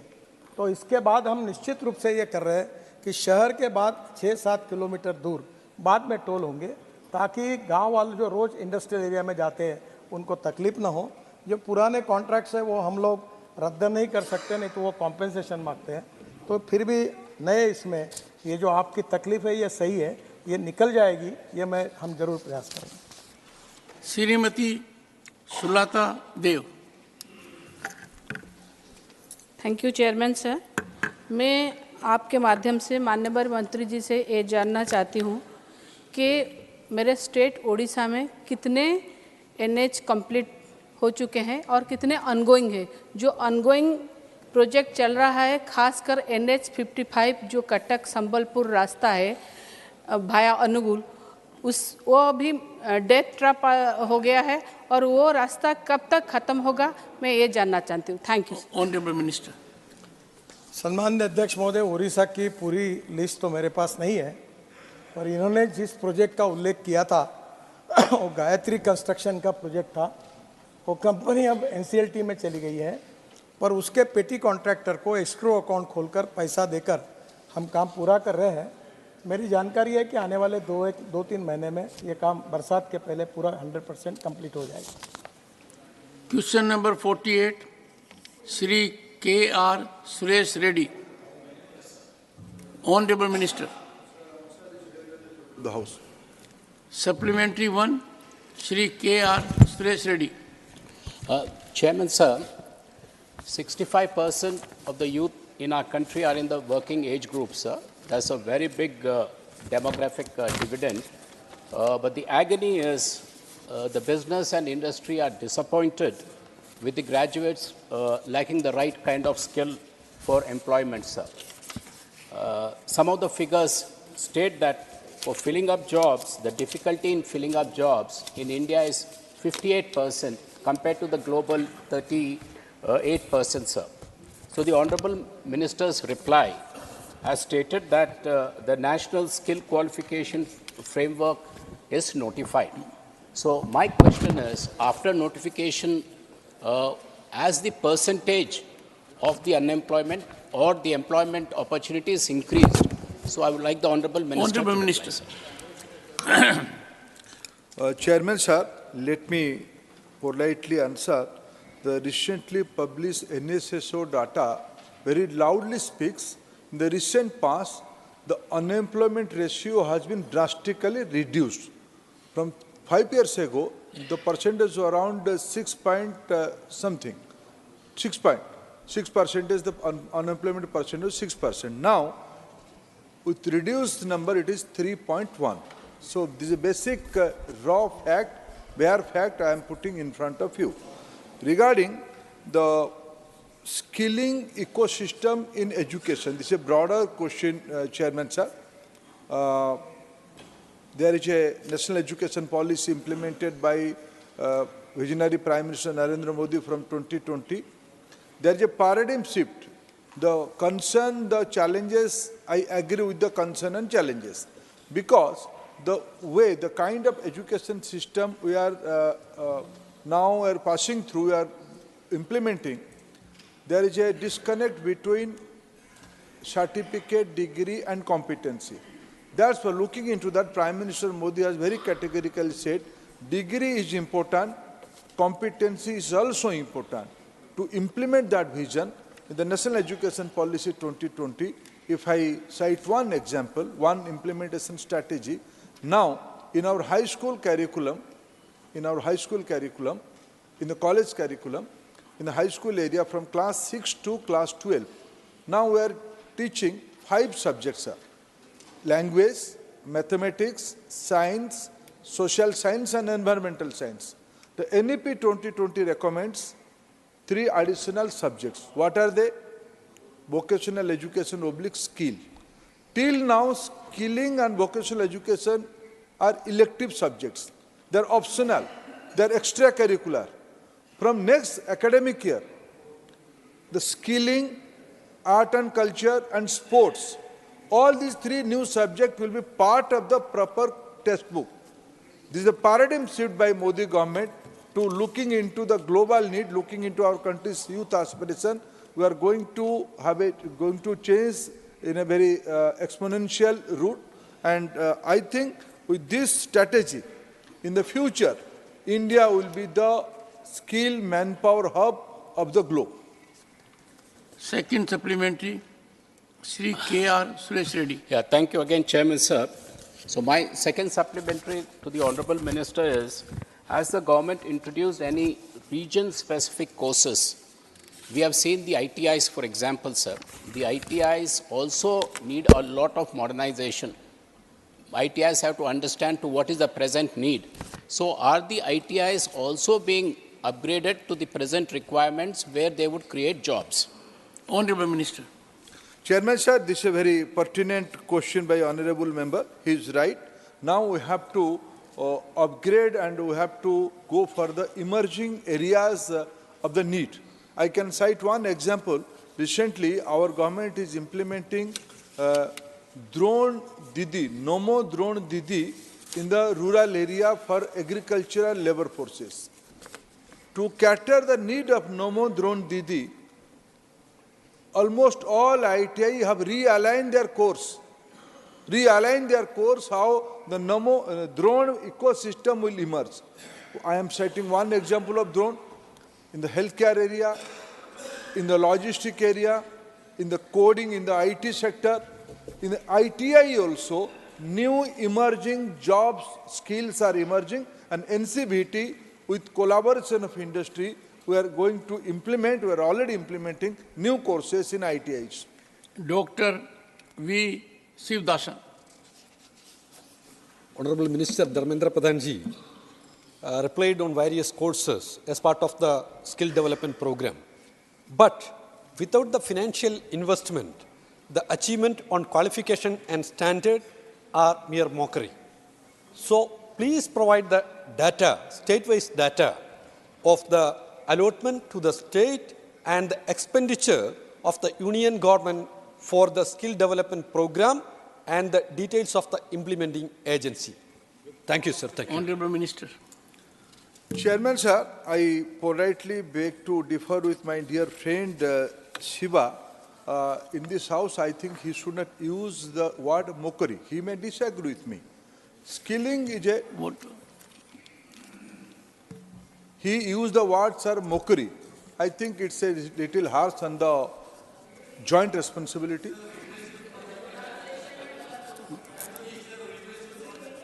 No, I am not so enlightened like Shiva, like you. You can replace with the good words, but I can only request you. But let me put... No. Honorable Minister, you are underestimating yourself. No, Don't sir, say you are not as enlightened. You are. Oh, there was no room for sir, you. I am not good at English, sir. I belong to the vernacular state Odisha, so I am not good like my dear friend Shiva in English. But let me, with my little understanding, let me clarify. ITI and skilling, this is not the monopoly issue of central government. Government of India, for the first time in our history, has created a new department, skill development and entrepreneurship. Till now, it's a very small appendix of a labor department. That means our government is giving priority to skilling ecosystem. In last 10 years, we have a number of 1 crore 40 lakhs youths have been gone through the Government of India sponsored skill ecosystem through NSDC. I can give numbers to him regarding his state and to the different state. But ITI ecosystem, skilling, they all belong to states' responsibility also. Lot of states are also doing good job in the skilling. I don't know how he is update about his own state, but according to me, Kerala government has a very progressive policy for skilling for the Gulf area.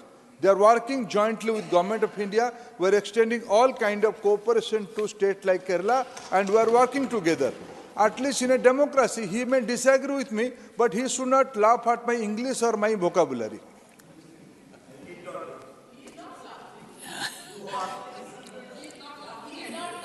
Dharmendra ji, you are a man of substance. Don't take it to your heart.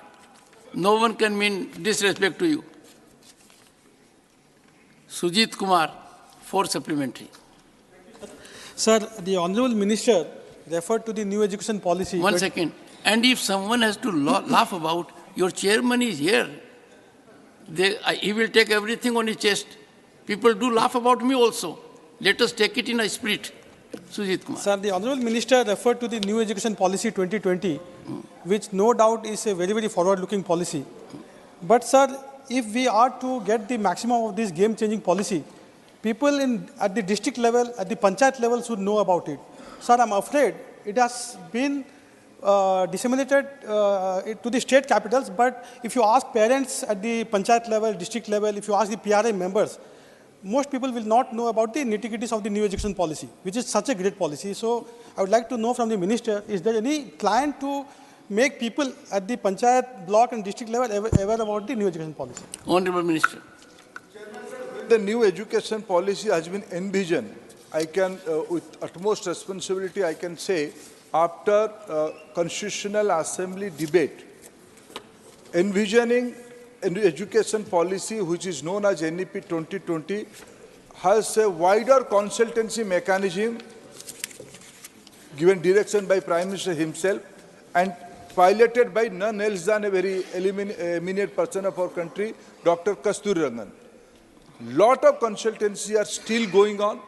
All states are involved, especially the SCRT of the respective states are in charge to implement the national education policy in the respective state. Yesterday only, we have a fair on the adult literacy. I can happily share with you, almost all states, there are a lot of things envisioned in the NEP. One component is adult literacy. In adult literacy, I can very proudly say, almost all states are doing, in the banner of Ullas, they are doing wonderful jobs. So there is unanimity in implementing NEP at grassroots level. That is our experience, Chairman, sir. Shri Naresh Bansal.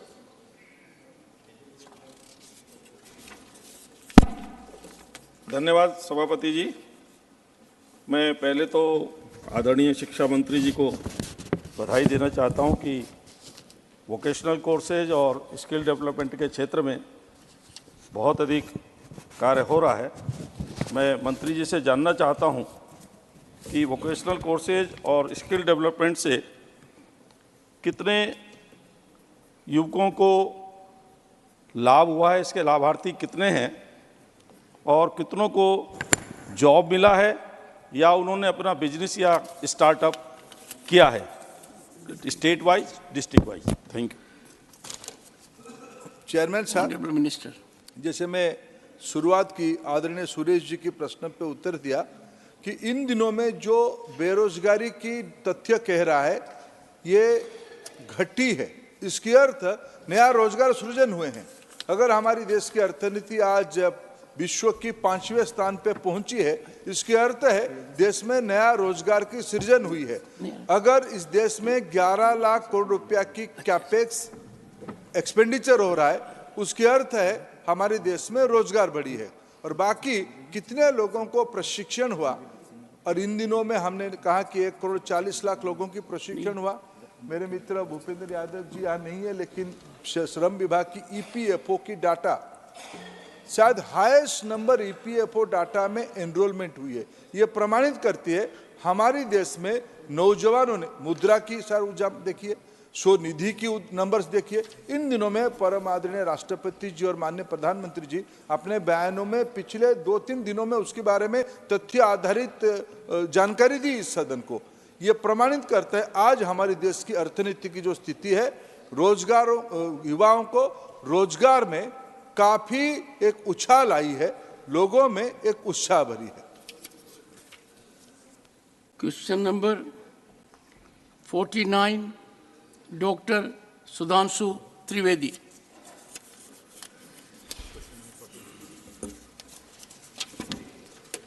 Honourable minister.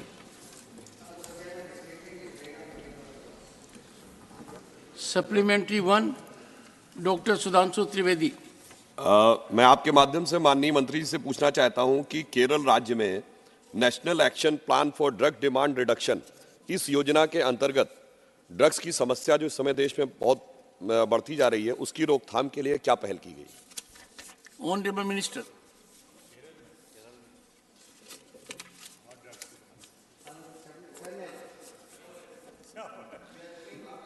To the drugs reduction in the country, and we are giving funds to the Kerala. I've already spent the money for this one, and we are giving the funds for the awareness of these drugs to the NGOs as well as the government institutions in the all over the country, even for the Kerala also, sir. Second supplementary, doctor Sudhanshu Trivedi. मेरा दूसरा प्रश्न ये था कि राज्य में वरिष्ठ नागरिकों के लिए कौन कौन सी सुविधाएं और उपलब्धियां प्रदान की जा रही हैं? Honourable minister. Sir, we are having so many schemes in the Social Justice Department. We are working on the social sector in the entire country, sir. We are giving funds to the states to have a senior citizens houses in the whole the country, sir. And also we are giving the aids and appellants to the senior citizens wherever the state governments are sending requisitions to the department, sir. Third supplementary, Ilamaram Karim. Thank you, Chairman. Thank you, Chairman. Sir, in the reply of Honorable Minister, it is seen that the fund allocated to Kerala for various schemes under the Ministry of Social Justice and Empowerment from 2017 to 2024, it is drastically reduced. What is the specific reason for that other than political? Honorable Minister. Sir, Honorable Chairman, there is no question of reducing the funds allocated to the Kerala, sir. Since we have given the detailed report on only 7 years. It is there, the 7 years I have submitted, I have circulated all the copies, all the copies to all the members, sir. It is there. You might have known, sir. Earlier, the scholarship in the country, earlier the government is given small amount of scholarships. Whereas after BJP came to power, after the Modi became the Prime Minister, we have changed the scholarship model in the country, sir. We are giving the scholarship on the model of 60-40. If the government state government gives 40%, we will give the 60%. If you go through the 10 years, what we made it, post-matric scholarship to the students belongs to scheduled caste for the studies in India. We have raised 14 to 15 to 20 to 24, 477 crores in the Kerala, sir. Pre-matric scholarship for ST students, others, 305 lakhs beneficiaries getting from 81.28 crores for the pre-matric scholarship, sir. Even higher education and younger achievers in the Kerala, sir. The 1920 onwards, total 90 students have been provided assistance under the National Overseas Scholarship Scheme in the state of Kerala. 1920 onwards, total 692 students have been provided assistance under the National Scholarship in the state. So if you want, it is the 10 years data, sir. Yes, Honorable Minister. He can go for the analysis, sir. He can go website, sir. You can get all the details in the website only. There is no to get any answer from here. But anyway, I have got the documentation. Even schemes for the residential education students, higher schools in the targeted area. Honorable Minister, please sit down. Honorable Minister, yes, Dr. Right before us, the pledge that you have given gives all the figures. So don't read something different from what is given Dr. to Keshav, us. Something wrong. Through me. So something wrong. Subject-wise details are given in the reply. I am referring that. He okay. is referring some other things. No. And I have submitted only the 4 years data. He asked only the 21, 24. But I have submitted 7 years data on this record, and I have got the 10 years data. Whatever the government is spent on this for the social sector scheme, you have given the 10 years data, sir. 1 second.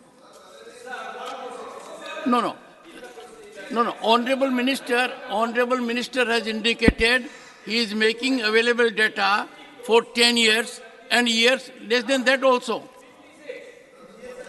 Please, yes, sir. Sir, every year the government of India budget is increasing. This year our budget is nearly 14,000 rupees we allotted in the budget, sir.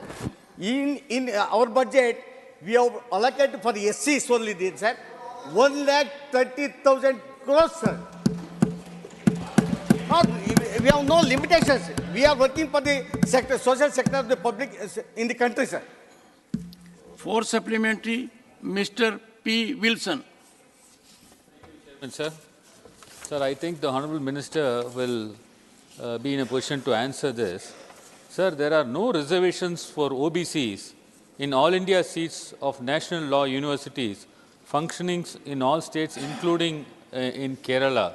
Sir, what steps have you taken to implement reservations in all India seats in national law universities? Thank you, Chairman, sir.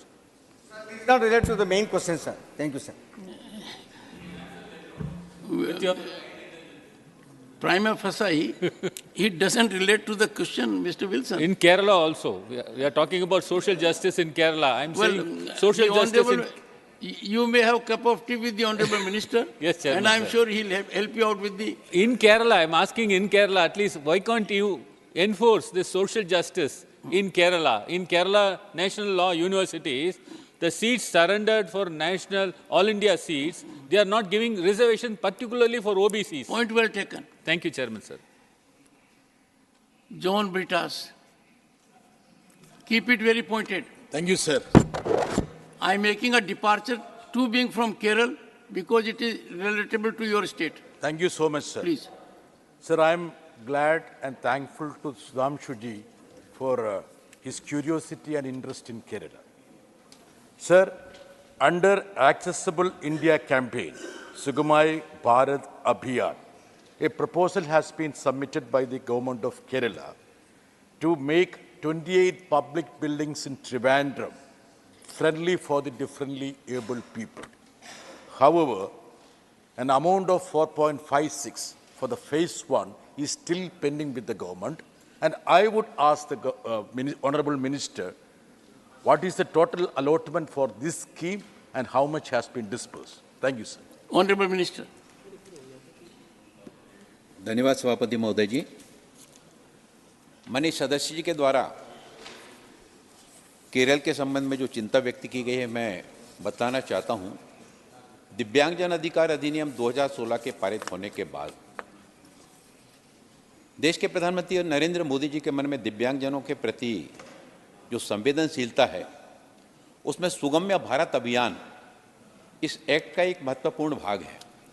और सुगम्य भारत अभियान के अंतर्गत बाधा मुक्त वातावरण निर्मित करने के लिए, चाहे वो रेलवे स्टेशन हो, स्कूल हो, शासकीय कार्यालय हो, एयरपोर्ट हो, सभी स्थानों पर दिव्यांगजनों के लिए बाधा मुक्त वातावरण बनाने के लिए जो पहल की गई, उसमें केरल के तिरुवनंतपुरम शहर में राज्य सरकार के 51 भवनों की पहचान और लेखा परीक्षा की गई।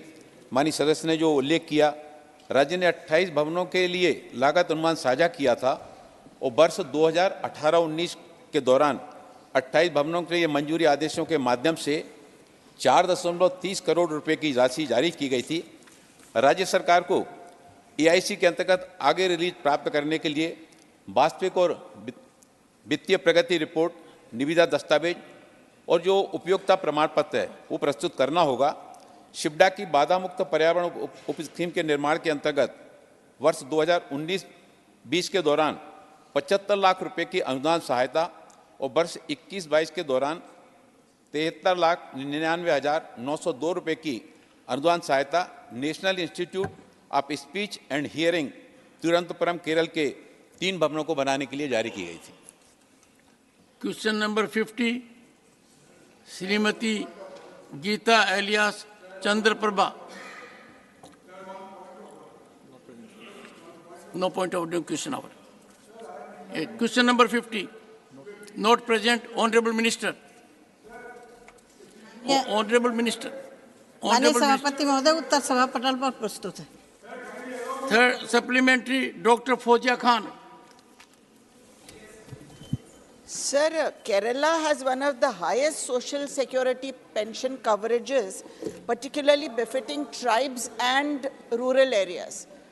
Yet Kerala faces financial constraints due to delayed contributions from the central government.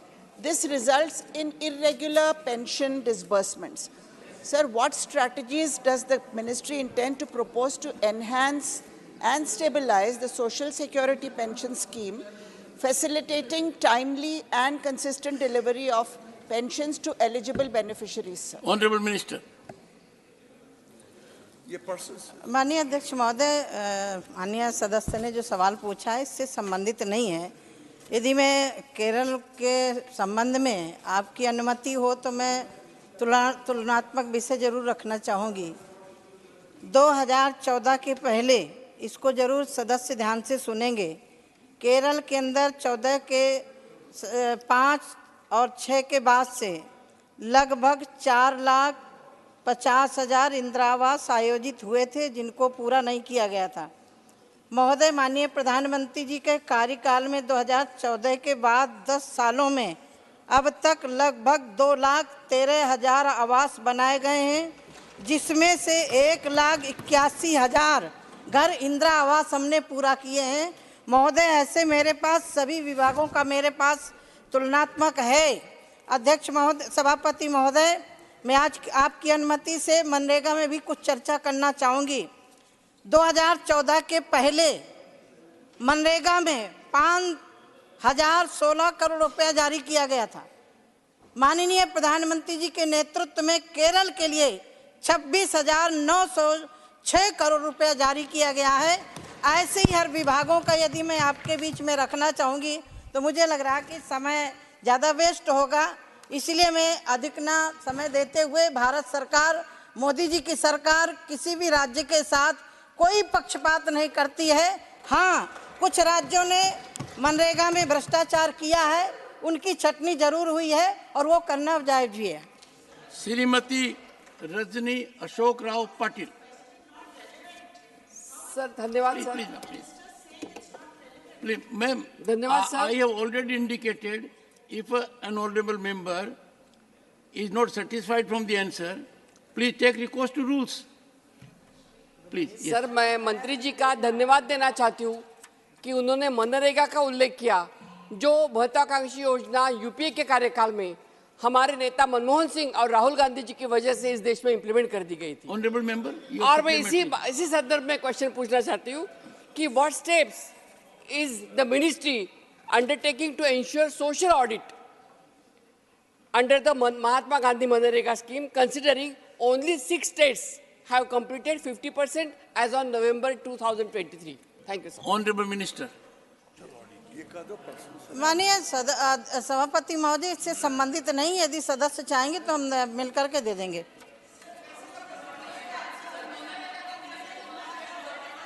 Sri, please take your seat. Sri A. Rahim. Sir, the union government unfortunately is restraining the states financially for political gains, sir. So, Honorable Minister's reply is a clear indicative of this. Sir, my question is that, my humble suggestion is that ministers kindly providing correct answer and provide the details of the fund allocation of the last 4 years to Kerala. Sir, my question is that the government had suggested that PMAY scheme's logo should be inscribed on the houses of beneficiaries. State, including Kerala, opposed it as a question of the dignity of the common people, sir. Is the government ready to reverse this decision? Honorable Minister. महोदय,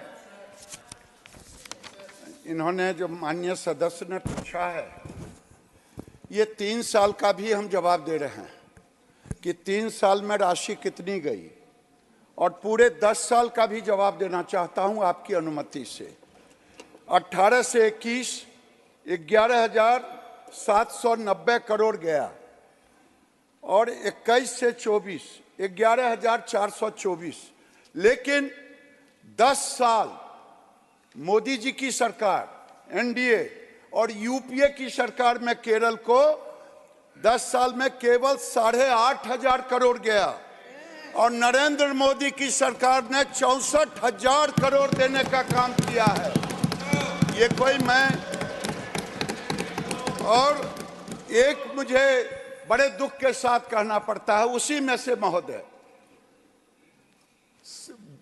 देश के प्रधानमंत्री नरेंद्र मोदी ने देश के गरीब महिलाओं को, जिसे लाखपति दीदी का दर्जा दिया, केरल एक ऐसा राज्य है, वहाँ कुटुंबश्री पूरे देश में लोग कहते हैं कि, लेकिन मुझे दुख के साथ कहना पड़ रहा है, वहाँ एनपीए भी नेशनल एनपीए से ज़्यादा है। दूसरा, 36,02,000 दीदी घरों तक हम गए हैं, लेकिन दुर्भाग्य है केवल 1.9% दीदी ही लाखपति हैं।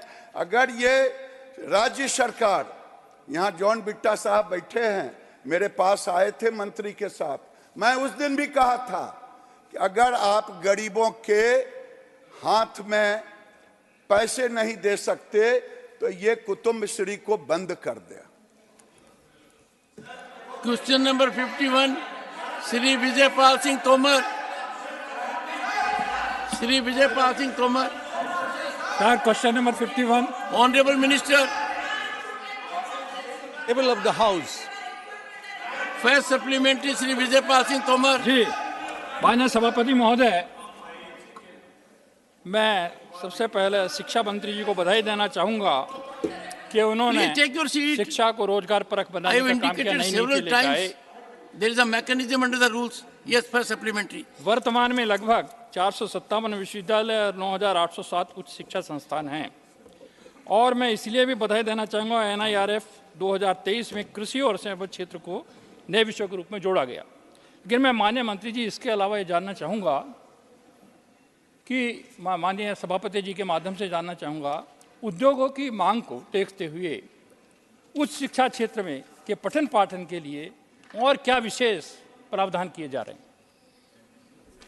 Honorable Chairman sir, our senior member, Mananiya Tomar ji, who is also experienced in working in different fields, in different sectors of the society, including agriculture and the remote villages. Please. He has raised a very good question in the on education and the auspicious day of Krishna Dadashi of Magh.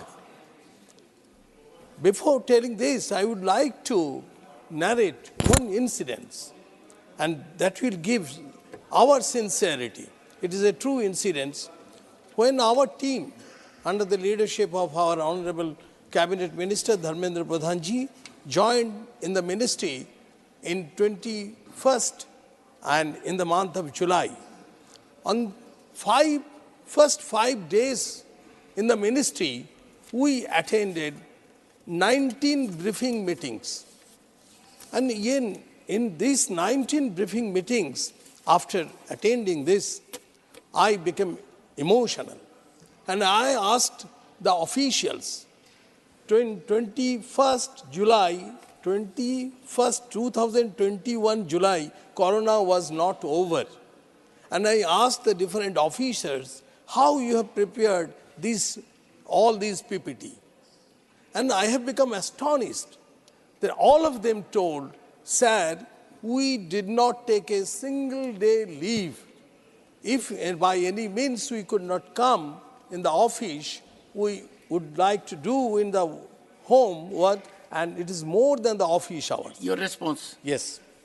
And for the udyogs, let's say our national education policy, there is a industry has been connected with the universities. And through these, so many professor of practice has been appointed. And the industry people, they have also joined in the institute. And so that according to the requirement of the industry, the course has become prepared. And registration of so many industries have already done, and at the same time, MOVE also signed with, everybody will be happy to know, MOVE has been signed with Cisco, IBM, Meta, Adobe, Microsoft, Salesforce, and so many institutions. And guidelines on professor of practice for higher education institutions to work with industry experts, and 12,955 domain experts have registered across 350 higher education institutions in different domains. And also SWAM program is also actively collaborating with global technology and leaders for skilling of learners at all levels, and enhanced research, entrepreneurship, and employability of students through apprenticeship and internship program, and establishment of research and development, sales and higher education institutions. And at the same time, for promotion of research and innovation, around 7,701 institutions, innovation councils, they have also registered, and at the same time, single unified online portal for internship with total registration of around 10,578 higher education institutions and 75,000 industries have already registered. Second supplementary, Shri Vijaypal Singh Tomar. माननीय सभापति महोदय, मैं माननीय मंत्री जी से आपके माध्यम से ये जानना चाहूँगा कि एनईपी लागू होने के पश्चात शिक्षा के क्षेत्र में क्या उपलब्धियां प्राप्त हुई? Specific, Honorable Minister. After implementation of NEP, we have done enormous changes. And under the leadership of our Honorable Prime Minister Sri Narendra Modi ji, we are doing it very sincerely in all sectors. Honorable Minister, be specific. Yes. Yes, You have to share information with the House. There is for the schools, PM3 schools, which will benefit 14,500 schools. That means in every block there will be 2 to 3 schools. And that will be the exemplary schools which will direct the others. And at the same time, in higher education, PM Usha, that will also benefit different colleges and universities. If we think about the ECC, that is early childhood care and education, and foundational learning, and for these also, I will be happy to inform that our education policy is on the basis of medical science. And now medical science tells that the development of a child's brain, and within 8 years, 80% of the development happens. And that's why on Nipun Bharat, Vidya Pravesh, Diksha, and assessment forms have been also in different forms. That is a shuffle, parak, and in the skilling also. CBSE has introduced 11 skill subjects of vocational exposures at middle school levels. And from grade 6 to 8, an interministerial skill hub program launched for skilling 15 to 29 years. Even in the teacher education, there is a 4 years integrated course. Thank you, Honorable Minister. Srimati Jaya Bachchan. Thank you, sir. Sir, I'd like to ask the Minister, does the government propose to train teachers in the far-flung rural backward areas for effective teaching after the implementation of the new education policy? And if so, the method adopted? Honorable Minister.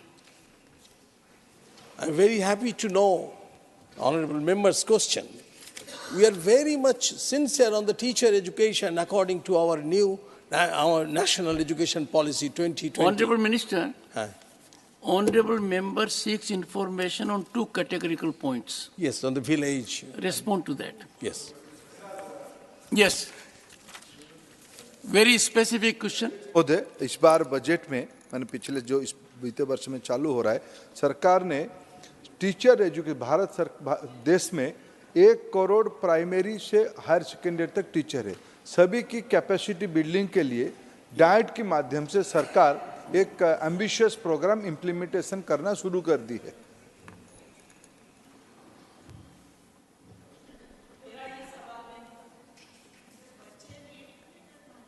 Take request to rules, ma'am. My office will help you out. Shri Ajay Pratap Singh. माननीय सभापति महोदय, मैं माननीय मंत्री महोदय से जानना चाहता हूं कि देश के विभिन्न बोर्डों के पाठ्यक्रमों में अंतर है और जो हमारी संस्कृति है, सभ्यता है, कई पाठ्यक्रमों उसका विद्रूप किया गया है। और उस संदर्भ में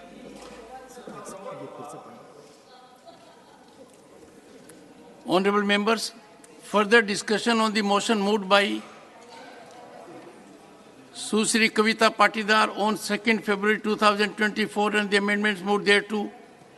On the 6th February 2024, Shri Ajay Pratap Singh had concluded his speech while participating in the discussion. Members may do so. I now call upon their names.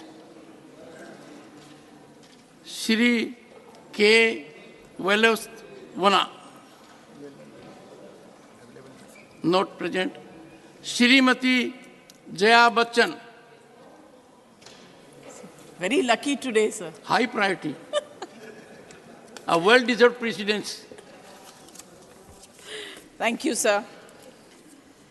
Sir, probably being one of the last speakers of the day on the subject, I know that I might sound a bit repetitive because so many people have spoken on certain things that I'm going to speak about. But I think it's important to highlight them because when you keep speaking about the certain points again and again, it probably will get home and notice will be taken. Sir, first, I would like to congratulate and I would like to support Mr. K.R. Suresh Reddy from BRS, who the other day spoke about the legislatures are fast surging into irrelevance.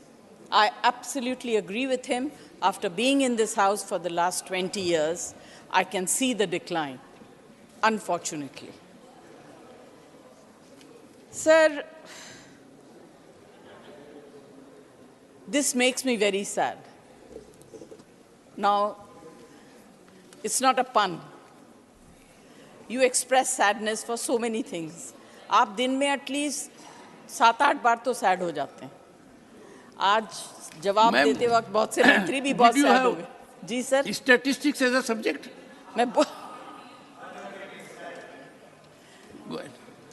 तो मैं भी इस वजह से बहुत sad हूँ कि जो legislatures का जो fast surging of irrelevance हो रहा है, वो उससे मैं बहुत sad हूँ.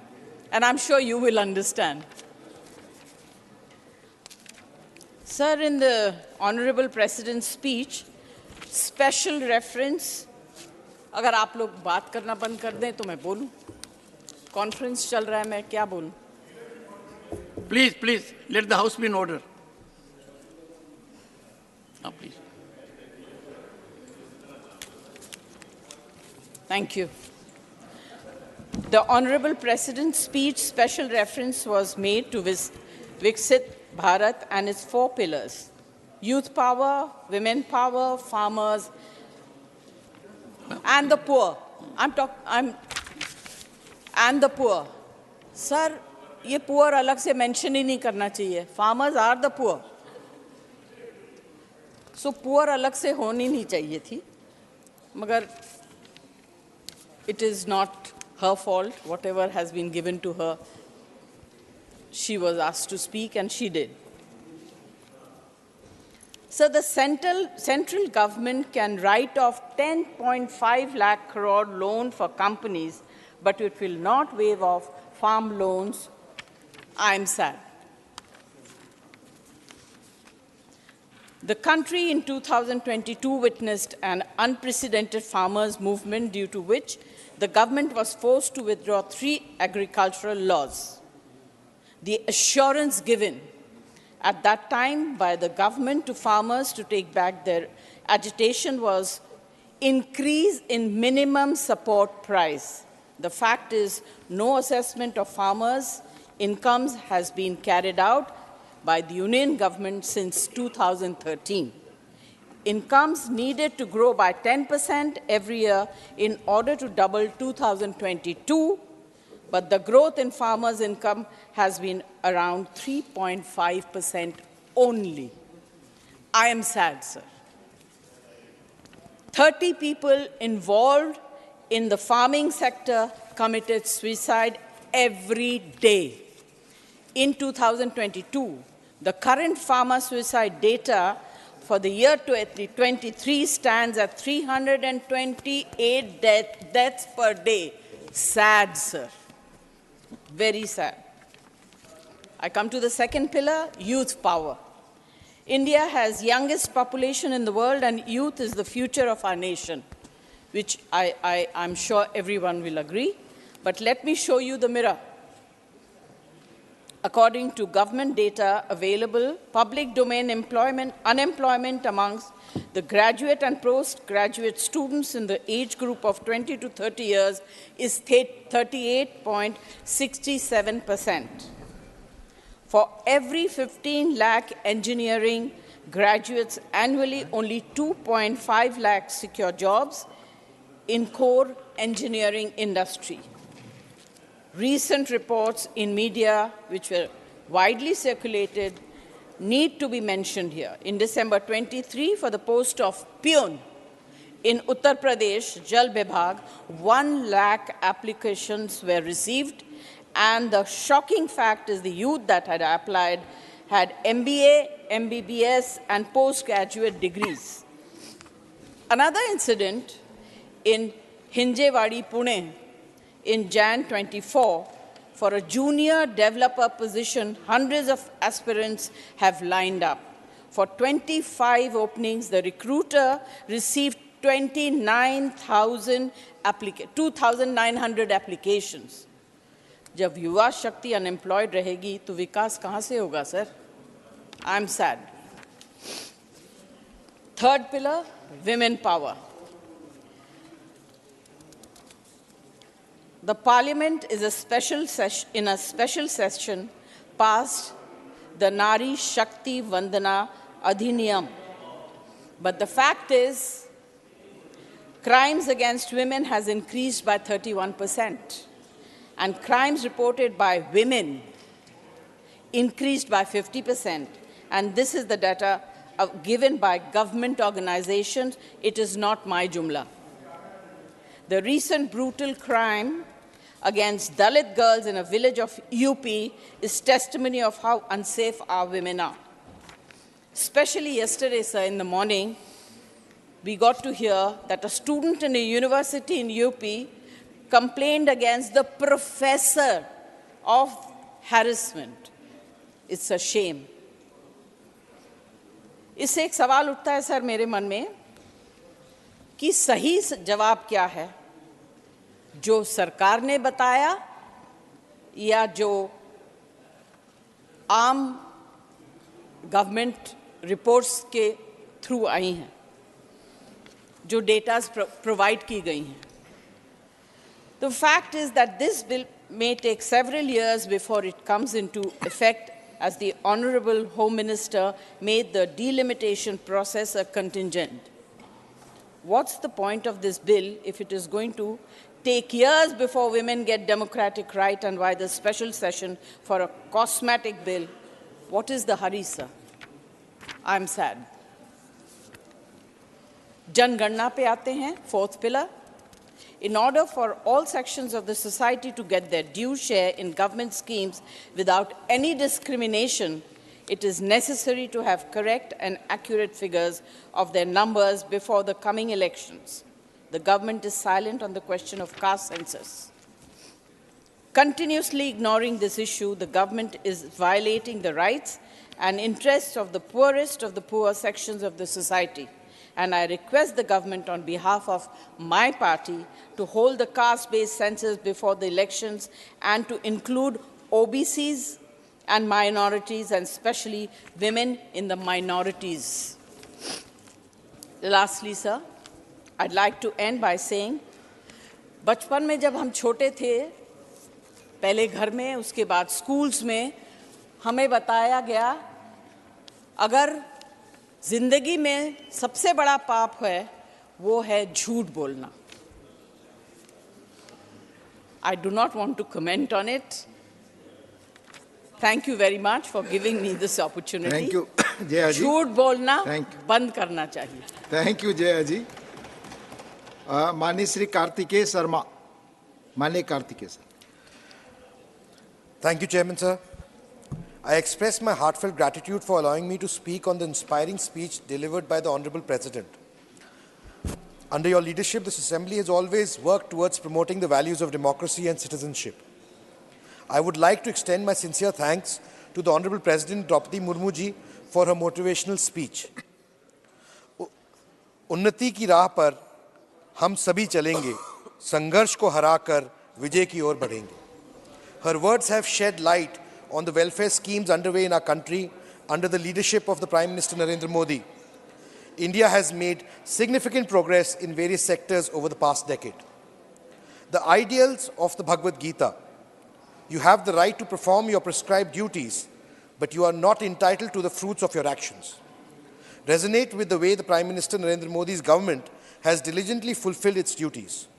The mantra of Sabka Saath, Sabka Vikas, Sabka Vishwas epitomizes the policies of this government. In spite of the biggest pandemic in the world has seen in the last 100 years, the two simultaneous global crises leading to the global economic problems, India has marched ahead. Recently, the IMF has quoted India as the bright spot. The Indian economy will contribute about 16% to the world's economic growth. India has succeeded in maintaining a GDP growth rate over 7.5% consistently for 2 quarters, showcasing its resilience and capability. On the diplomatic front, by hosting the historic G20 summit, India has strengthened its position on the global stage and reaffirmed its commitment to the cooperative efforts for world peace and prosperity. With a commitment to technological advancement and the digital integration, the Indian government has rapidly implemented 5G technology. This demonstrates a strong position in the global leadership in telecommunications, ensuring that every citizen can benefit from the digital age. There has been significant progress in the financial transactions through digital means, sir. A record 1,200 crore transactions have been conducted via UPI, and rupees 34 lakh crores has been transferred through debit and digital transactions. The shift towards a cashless economy ensures inclusive financial access for all sections of society. Sir, when I was 11 years old, I remember a quote from a very famous American show called Star Trek. And it had a tagline which said, "To boldly go where no man has gone before." Sir, honestly, I never thought that such a statement would be possible in the Indian context. But today I can proudly say that India has dared to go where no one has gone before. India has become the first country to hoist its flag on the southern pole of the moon. Sir, such achievements are for the entire nation. And we must rise above our differences in politics, acknowledge and applaud such historic achievements. As many members, including me, sitting in this august house, might be forgotten in the passage of history, but such events are enshrined in history forever. As former President Dr. APJ Abdul Kalam said, "Science and technology are the means to realize our dreams, and the current government is living up to this ideology through its actions."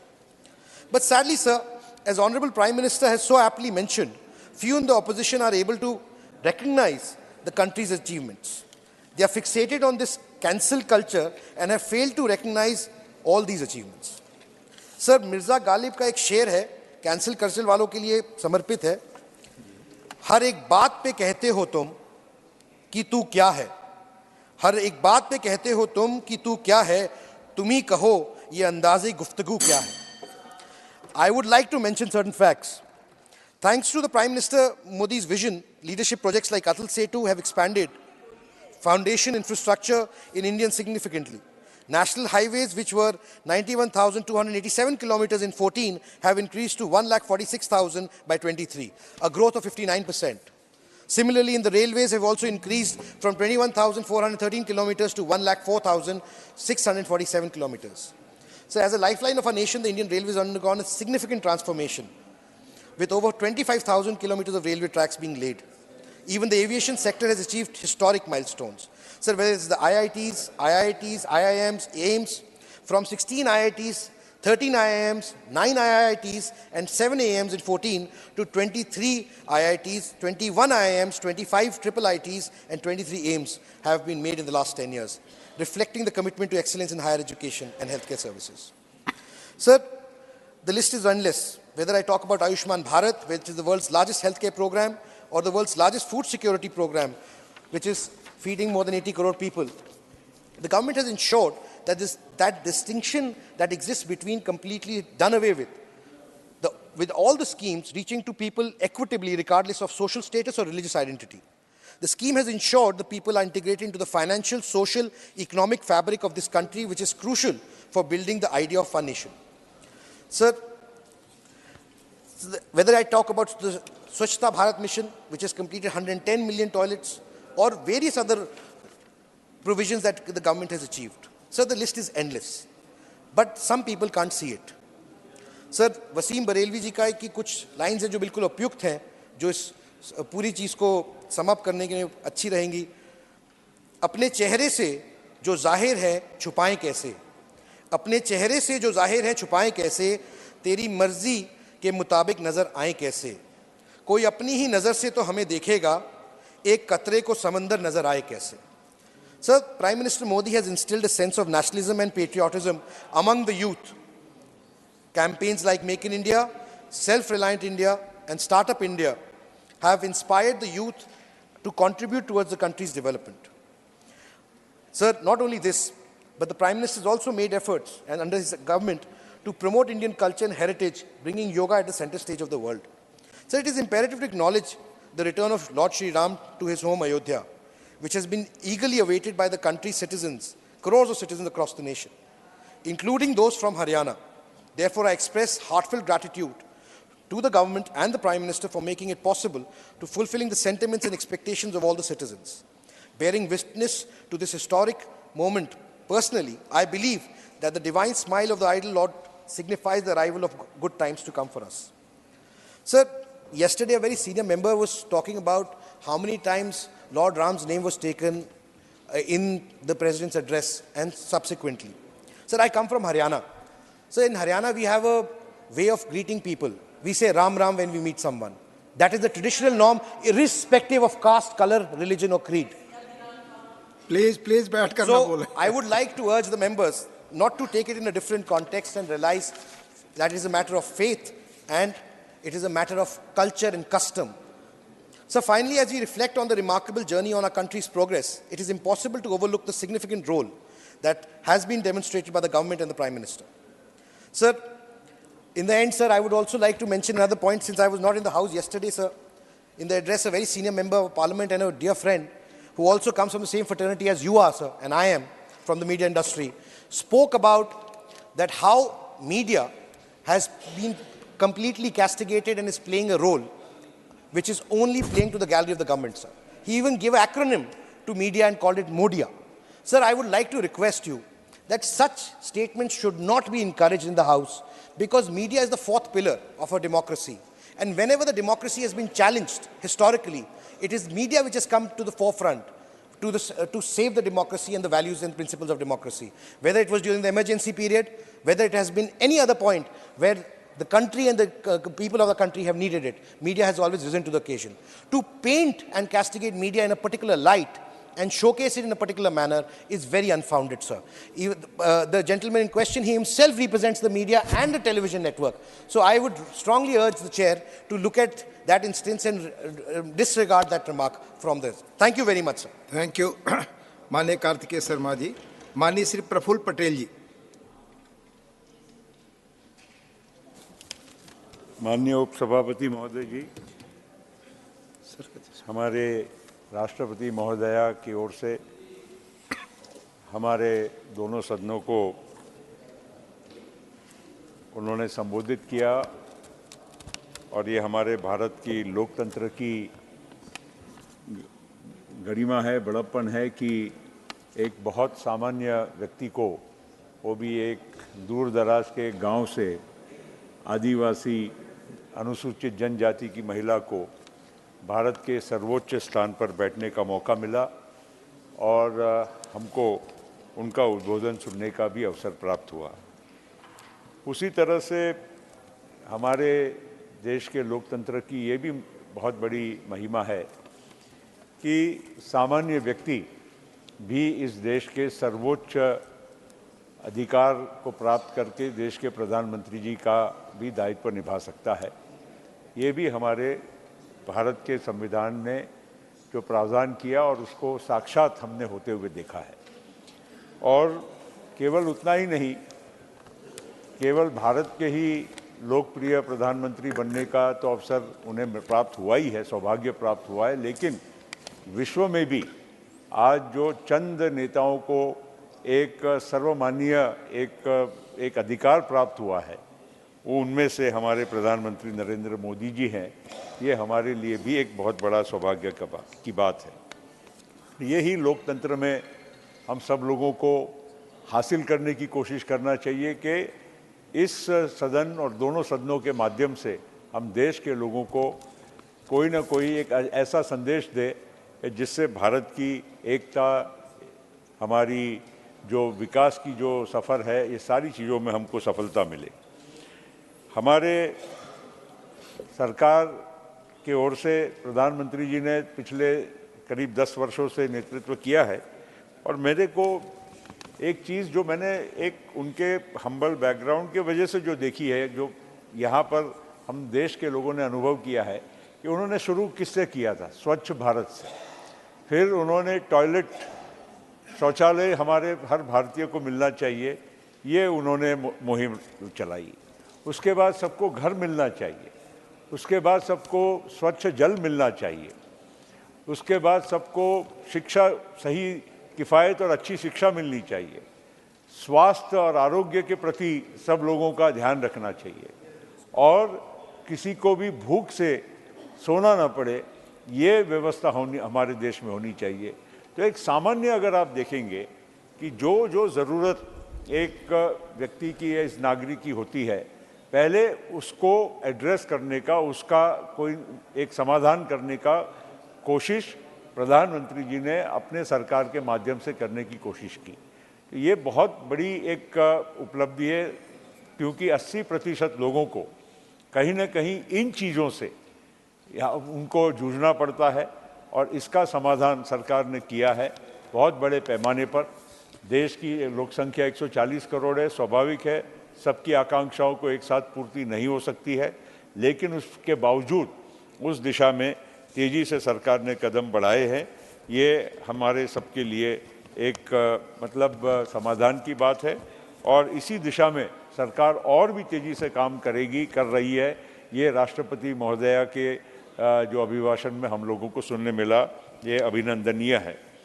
Sir, हमारे देश ने कई पहलुओं पर प्रगति की है।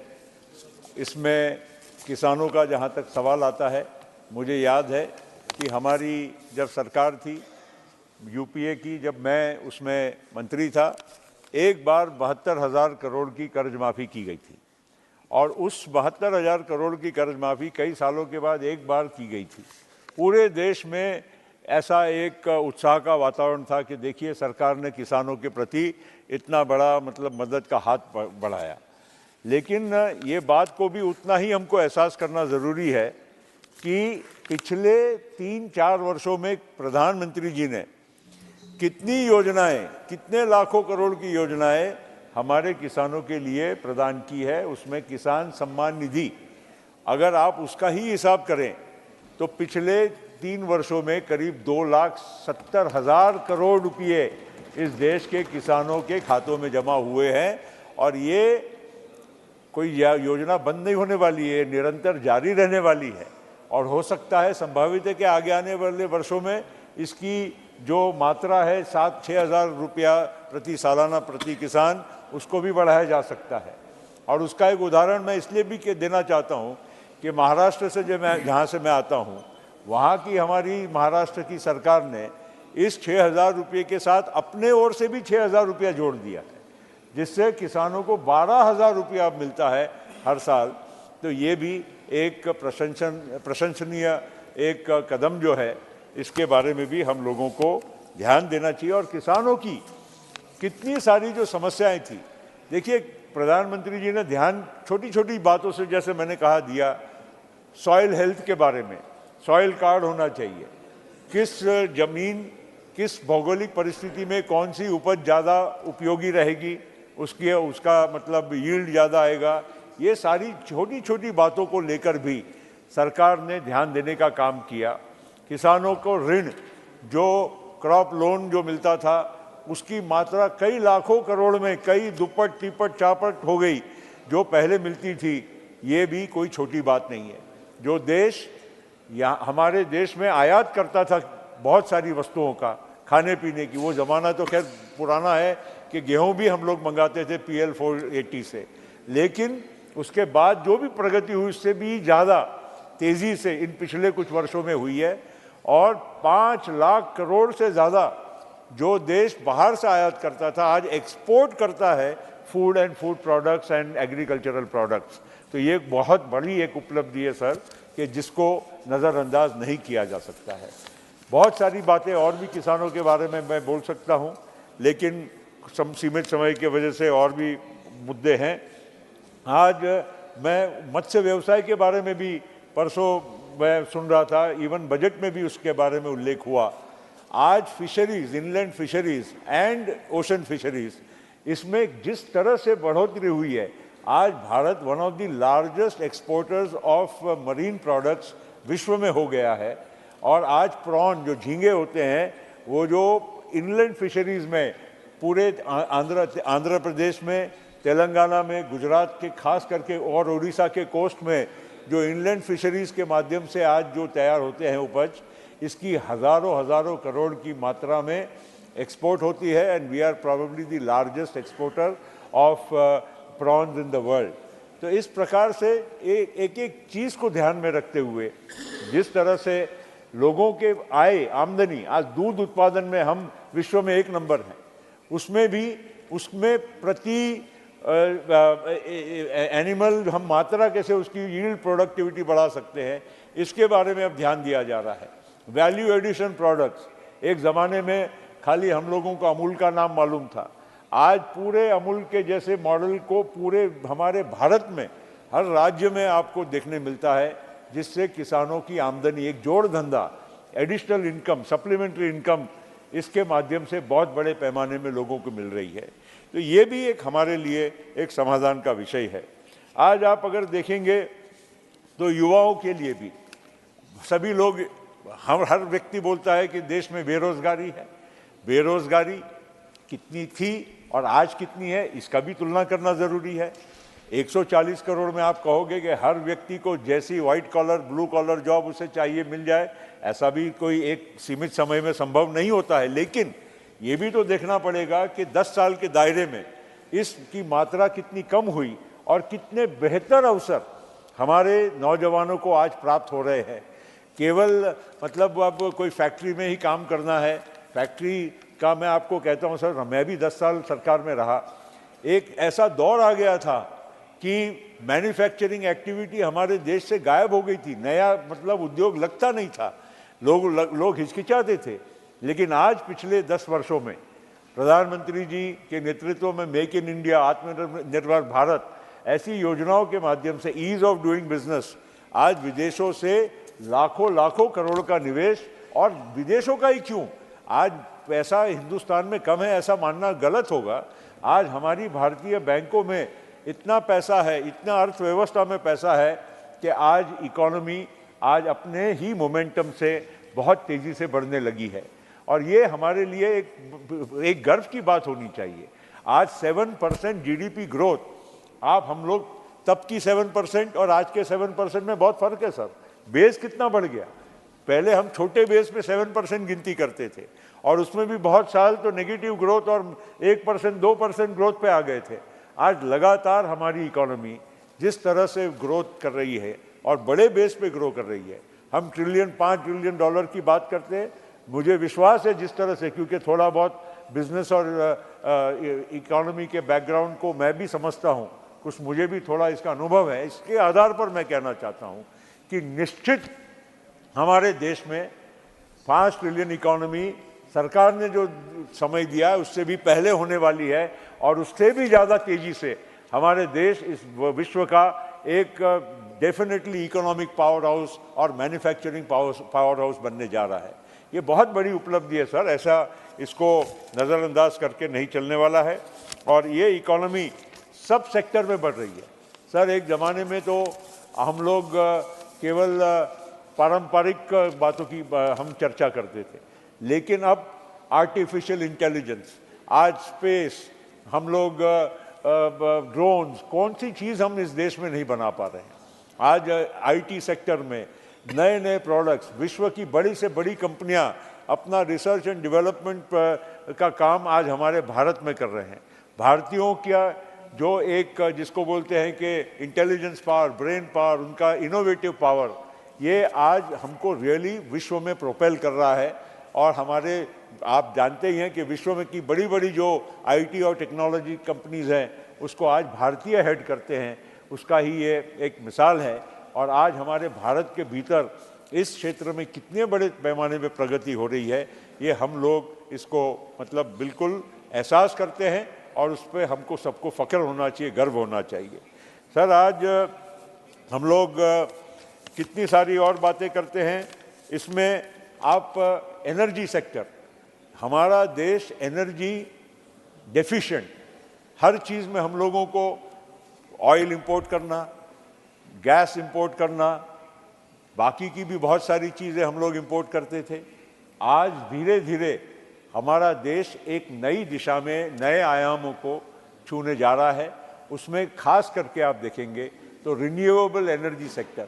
Sir, मैं आपको एक मतलब बहुत मतलब जिसको बोलते हैं कि विश्वास के साथ कहना चाहता हूँ कि विश्व में जितने देशों में आज रिन्यूएबल एनर्जी सेक्टर में काम हो रहा है और जितनी वहाँ पर इन्वेस्टमेंट हो रही है, उसके मात्रा में आज भारत में सही मायने में I can say as a proud Indian that we are probably one of the most advanced countries in the area of renewable energy. इसको हम लोगों को जितना बड़ा हमने बढ़ावा दिया है, इसका फ़ायदा आगे आने वाली पीढ़ियों को मिलने वाला है। सर, आगे आने वाले दिनों में जो ऑयल और गैस है, इसकी मात्रा धीरे धीरे कम होती जाएगी। पेट्रोलियम प्रोडक्ट्स, हमारा कोल, ये सब चीज़ें कम होने वाली है। और उसके सामने जिस तेज़ी के साथ हम रिन्यूएबल एनर्जी में जा रहे हैं, ग्रीन हाइड्रोजन में जा रहे हैं, हम जिस तरह से सोलर में जा रहे हैं, विंड में जा रहे हैं, एथेनॉल का इतना बड़ा पैमाने पे प्रोडक्शन हो रहा है। एथेनॉल केवल हम लोग गन्ने से ही बनता है, शुगर केन जूस से, ये हम सोचते थे। अब उसको भी आज ग्रेन बेस्ड एथेनॉल, बहुत सारे प्लांट बेस्ड एथेनॉल, क्या क्या उसमें नए इनोवेशंस हो रहे हैं।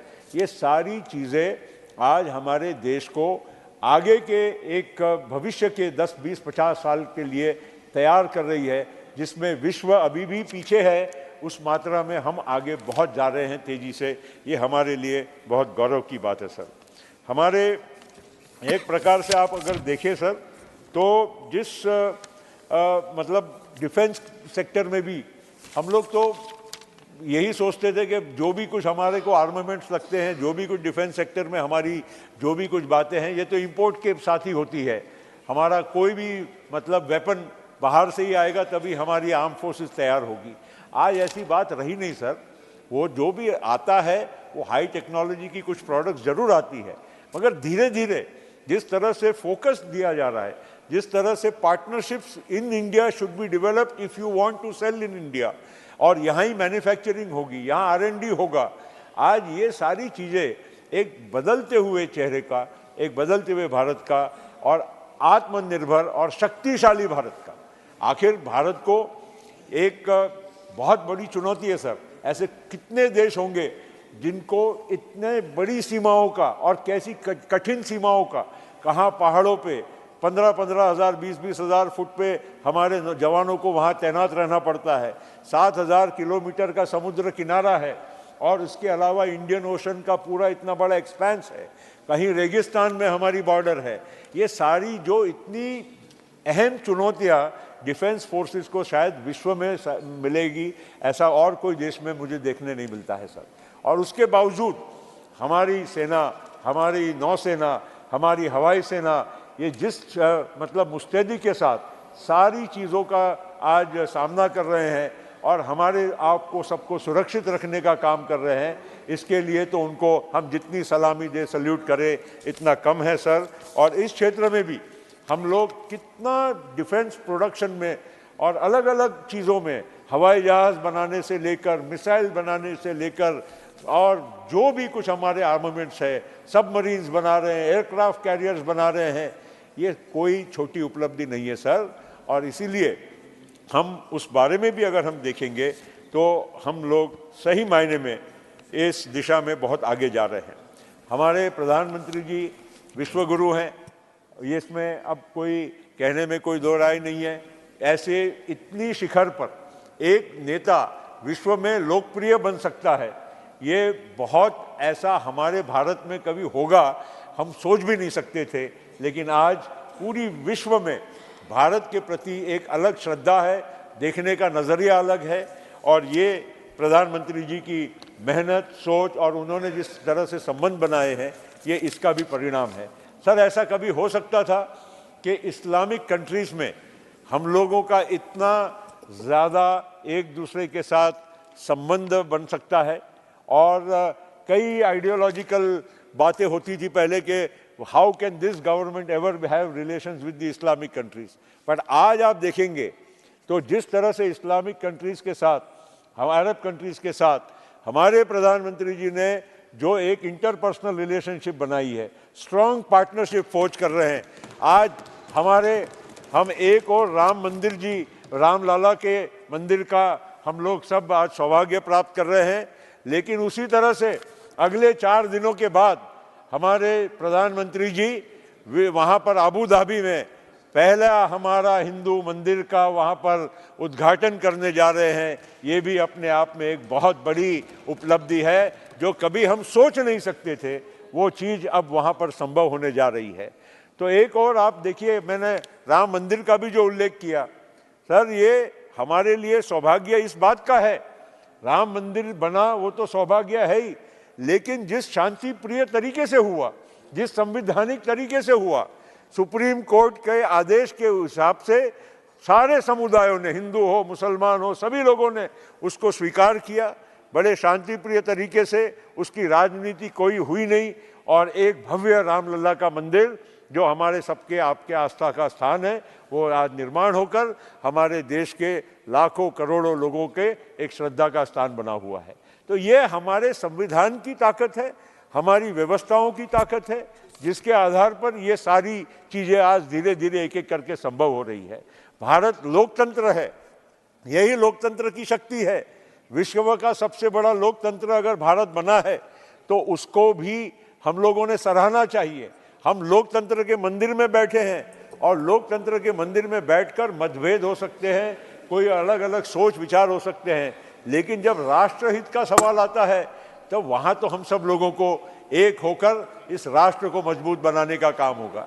2 महीने बाद चुनाव आएंगे, चुनाव में सब एक दूसरे के खिलाफ में लड़ेंगे, बोलेंगे, लेकिन जब आज यहाँ पर राष्ट्रपति के अभिभाषण की जब हम बात करते हैं तो आज इसमें जो भी मुद्दे दिए हैं ये सत्य के आधार पर है। जो हुआ है वो वास्तव उसमें उन्होंने बोला है, और वास्तव को कभी इनकार नहीं किया जा सकता। दिन को दिन ही बोलना पड़ेगा, रात को रात ही बोलना पड़ेगा। जो अचीवमेंट्स है, जो उपलब्धियां हैं, उसके बारे में यहाँ पर जो बातें रखी गई है, इसको तो हम लोगों को कहीं ना कहीं स्वीकार करके और आगे मिलकर सबको इस देश को बढ़ाने का काम करना होगा। तो इसलिए मैं उपसभापति महोदय जी, मैं यहाँ पर हमारे राष्ट्रपति मेहमान महोदया ने जो अभिभाषण किया उसको पूरी तरह से अपना समर्थन तो देता ही हूँ, उनको बधाई देता हूँ, और साथ साथ में हमारे प्रधानमंत्री जी और इस देश की सरकार को मैं बधाई देना चाहता हूँ कि उन्होंने तेज़ी के साथ इस देश को आगे बढ़ाने का काम किया है। 140 करोड़ लोगों की आकांक्षाओं की पूर्ति करने की दिशा में तेज़ी से कदम बढ़ाए हैं, और सबको लेकर उनका नारा, ये एक्चुअली हम लोगों को कई बार, हम भी ऑपोजिशन में थे तो कई बार हम इधर उधर की बातें सब करते थे, सुनते थे, लेकिन सही में अगर देखा जाए तो सबका साथ, सबका विकास, सबका प्रयास, ये कोई केवल नारा नहीं है, ये सबको मिलके ही बनाना होगा। देश एक व्यक्ति से या एक पार्टी से या एक सरकार से नहीं, इस देश 140 करोड़ लोगों से ही बनने वाला है। लेकिन नेतृत्व भी उसी प्रकार से जो आज प्रधानमंत्री जी कर रहे हैं, निश्चित लोग उनको देखकर, इस देश के आगे आने वाले भविष्य को देखकर उनका साथ दे रहे हैं। तो इस बात को भी हम सबको स्वीकार करना होगा। उनको भी, उनके प्रति भी मैं आभार व्यक्त करता हूं, और आपने वक्त दिया, बहुत बहुत धन्यवाद। धन्यवाद माननीय प्रफुल्ल जी। माननीय डॉक्टर राधा मोहन दास अग्रवाल। माननीय डॉक्टर राधा मोहनदास अग्रवाल नहीं है। माननीय डॉक्टर के Keshav Rao. Thank you, Deputy Chairman Sahab. I stand to thank the President, though I not agree with the contents. I know my friend Praful saying that he spoke the truth. That is the two ways. You said we would be going within 1 week to election polls and we would have our own versions to say.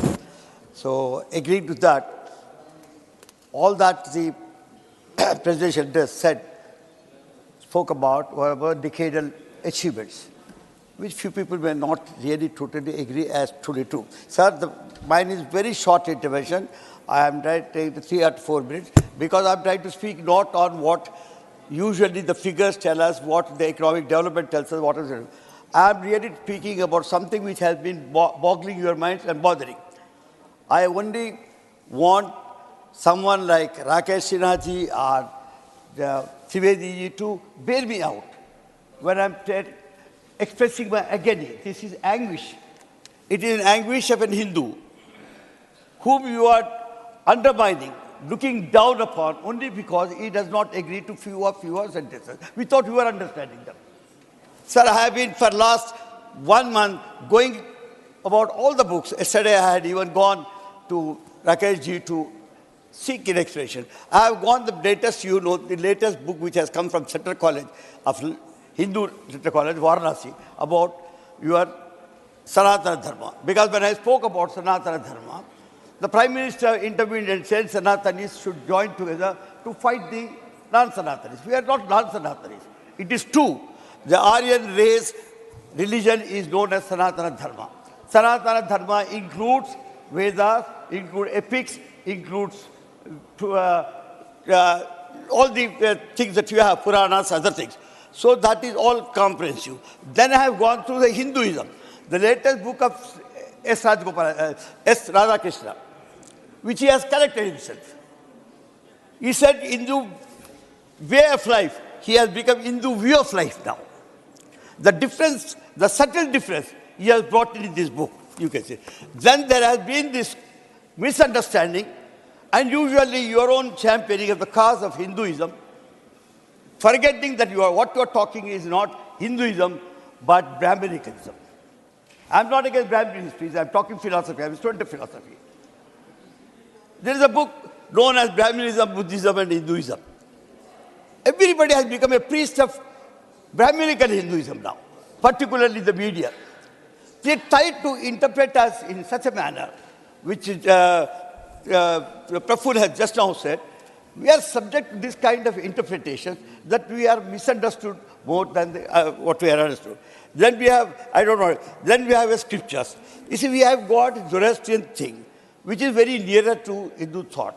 I am not going because, unfortunately, Indian religion and philosophy are intertwined. So much so that it is difficult for us to differentiate. Why I am saying all this? Sir, I am saying this because we are talking about Rama Janmabhoomi, Ayodhya temple. Very great culture. But are we going to praise the sculptural building, temple, or Ram? Ram was existing before 22. Please understand me. Ram was existing before February 22. He was in our hearts. Why I am saying this? Because in every village of ours, we have a temple. A small temple which may not have the structure that you have. But yet we always thought that Ram lived there. And every day morning, our villagers go there to offer that puja. Now today, by giving this kind of a importance, or the publicity, or the projection, what you are doing is you are denigrating. मुझे एक छोटा शेर याद आ रहा है शाहिर का. किसी शहंशाह ने अपने दौलत के आड़ पे ताज बना के ताजमहल किया हमारा गरीबों की मोहब्बत का उड़ाया गरीबों का मोहब्बत का मजाक. इस तरीके से आपने बड़ा बनाया, हम सब लोग उसके साथ हैं, वो आस्था है, हमने कभी चैलेंज नहीं किया. But don't challenge the Asta of the South also. Please understand, we are Dravidians. We were Dravidians, we are trying to evolve. We are trying to understand. Today the temples in South are more than that of in North. How? Why? When you came down the Narmada, you encountered these Dravidians.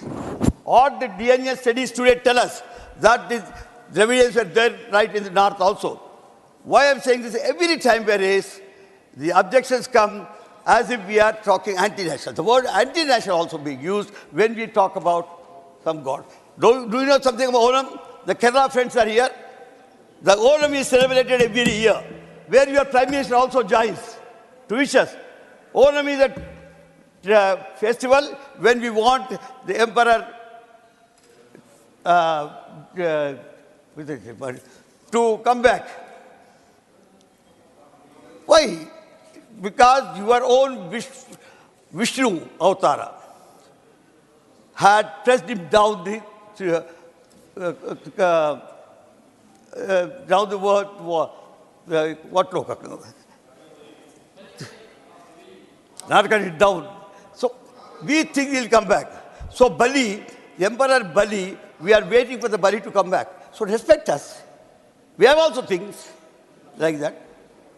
I know one of the greatest religious men today you find, what I know is Digvijay Singh. He is so much attached to all the sadhus and seers and the priests that he spends all the time, and in a week he has 3 days fasting. To the rights, we have never objected to that. But why do you object when we have something to do? Then I'm trying to tell you, somebody raised a controversy whether Ram ate meat or not. The entire 18 pages of ancient. See, reading the books, you tell us. You want to find fault with us, find fault. But don't use the word anti-Indian when we interpret Hinduism in our own fashion.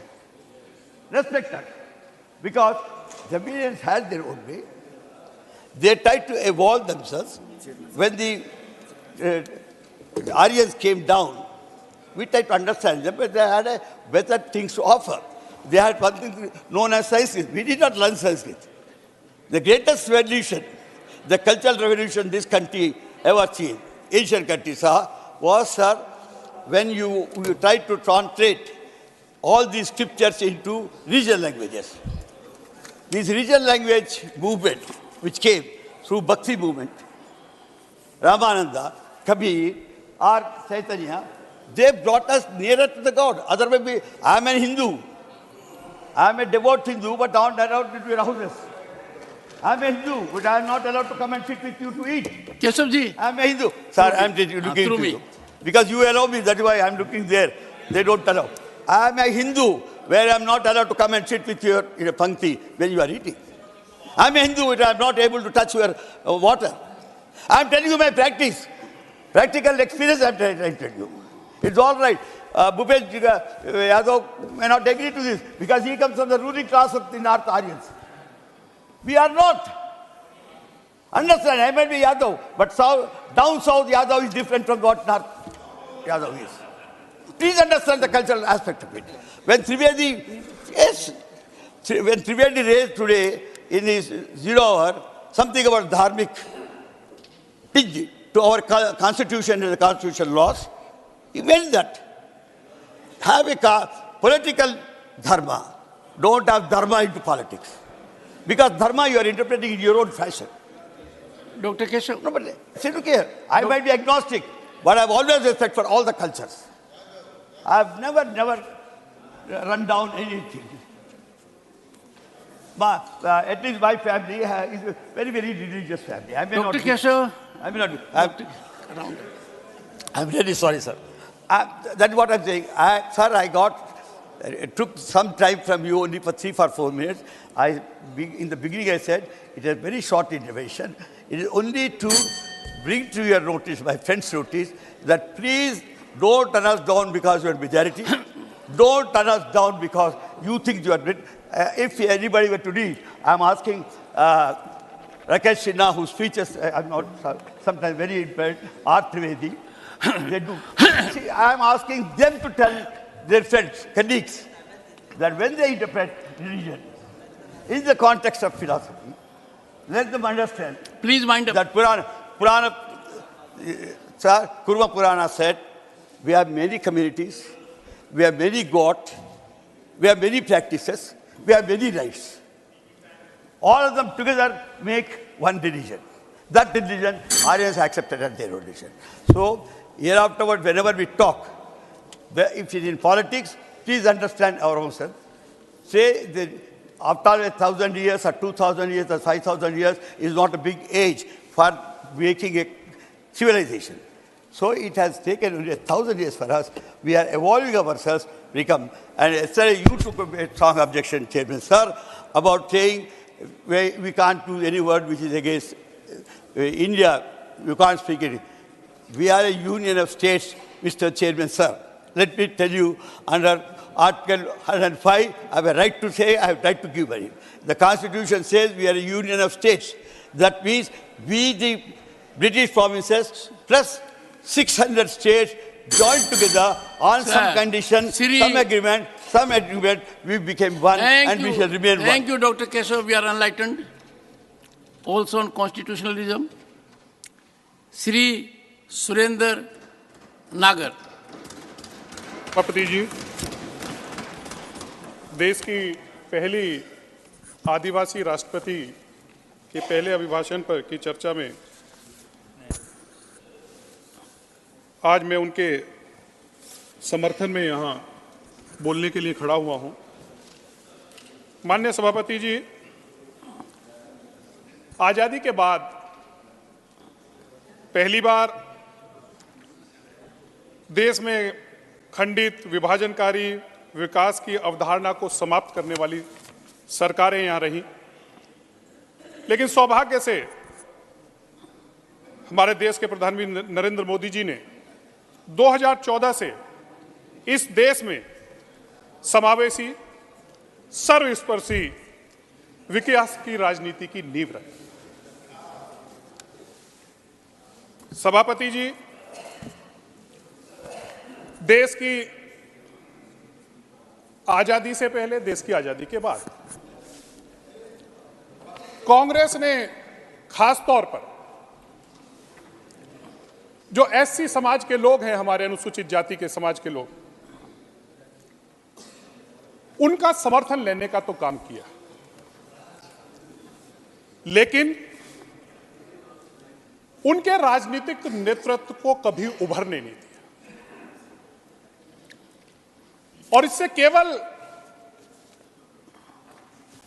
आम दलित नेता नहीं, इस देश के सबसे बड़े सर्वमान्य दलित नेता बाबा साहब भीमराव अंबेडकर को भी कांग्रेस ने नहीं बख्शा। जब पहली बार इस देश की संविधान सभा में बाबा साहब को जाने का मौका मिला, तो कांग्रेस ने उन्हें उस देश की संविधान सभा में नहीं आने दिया। जोगेंद्रनाथ मंडल जी के सहयोग से बाबा साहब संविधान सभा में पहुंचे और दूसरी बार बाबा साहब को जयकर जी, जो हिंदू महासभा के, उन्होंने अपनी सीट खाली की और उनके सहयोग के बाद बाबा साहब संविधान सभा में पहुंचे। और इतना ही नहीं, देश की आजादी के बाद जब 1952 में पहला लोकसभा का चुनाव हुआ, तो उस समय बाबा साहब को हराने के लिए कांग्रेस ने उनके सहयोगी एनएस काजोलकर को बाबा साहब के खिलाफ लड़ाया और बाबा साहब को हराने का काम किया। और इसके बाद 1954 में भंडारा लोकसभा का जो उपचुनाव हुआ, उस समय उनके खिलाफ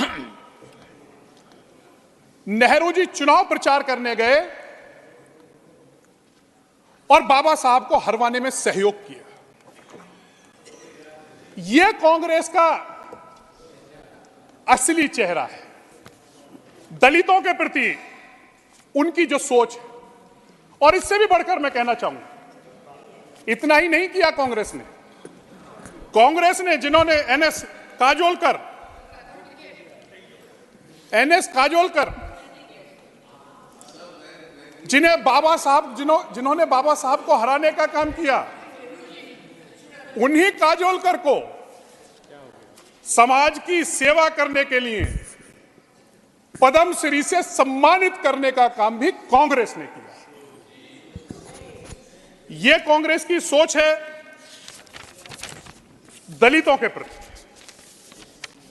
और इसी सोच के खिलाफ बाबा साहब ने 27 अक्टूबर 1951 के चुनाव अभियान के दौरान रामदासपुर जालंधर पंजाब में अपने भाषण में बाबा साहब ने कहा था, मैं कांग्रेस सरकार के साथ 4 साल तक सहयोग करूंगा।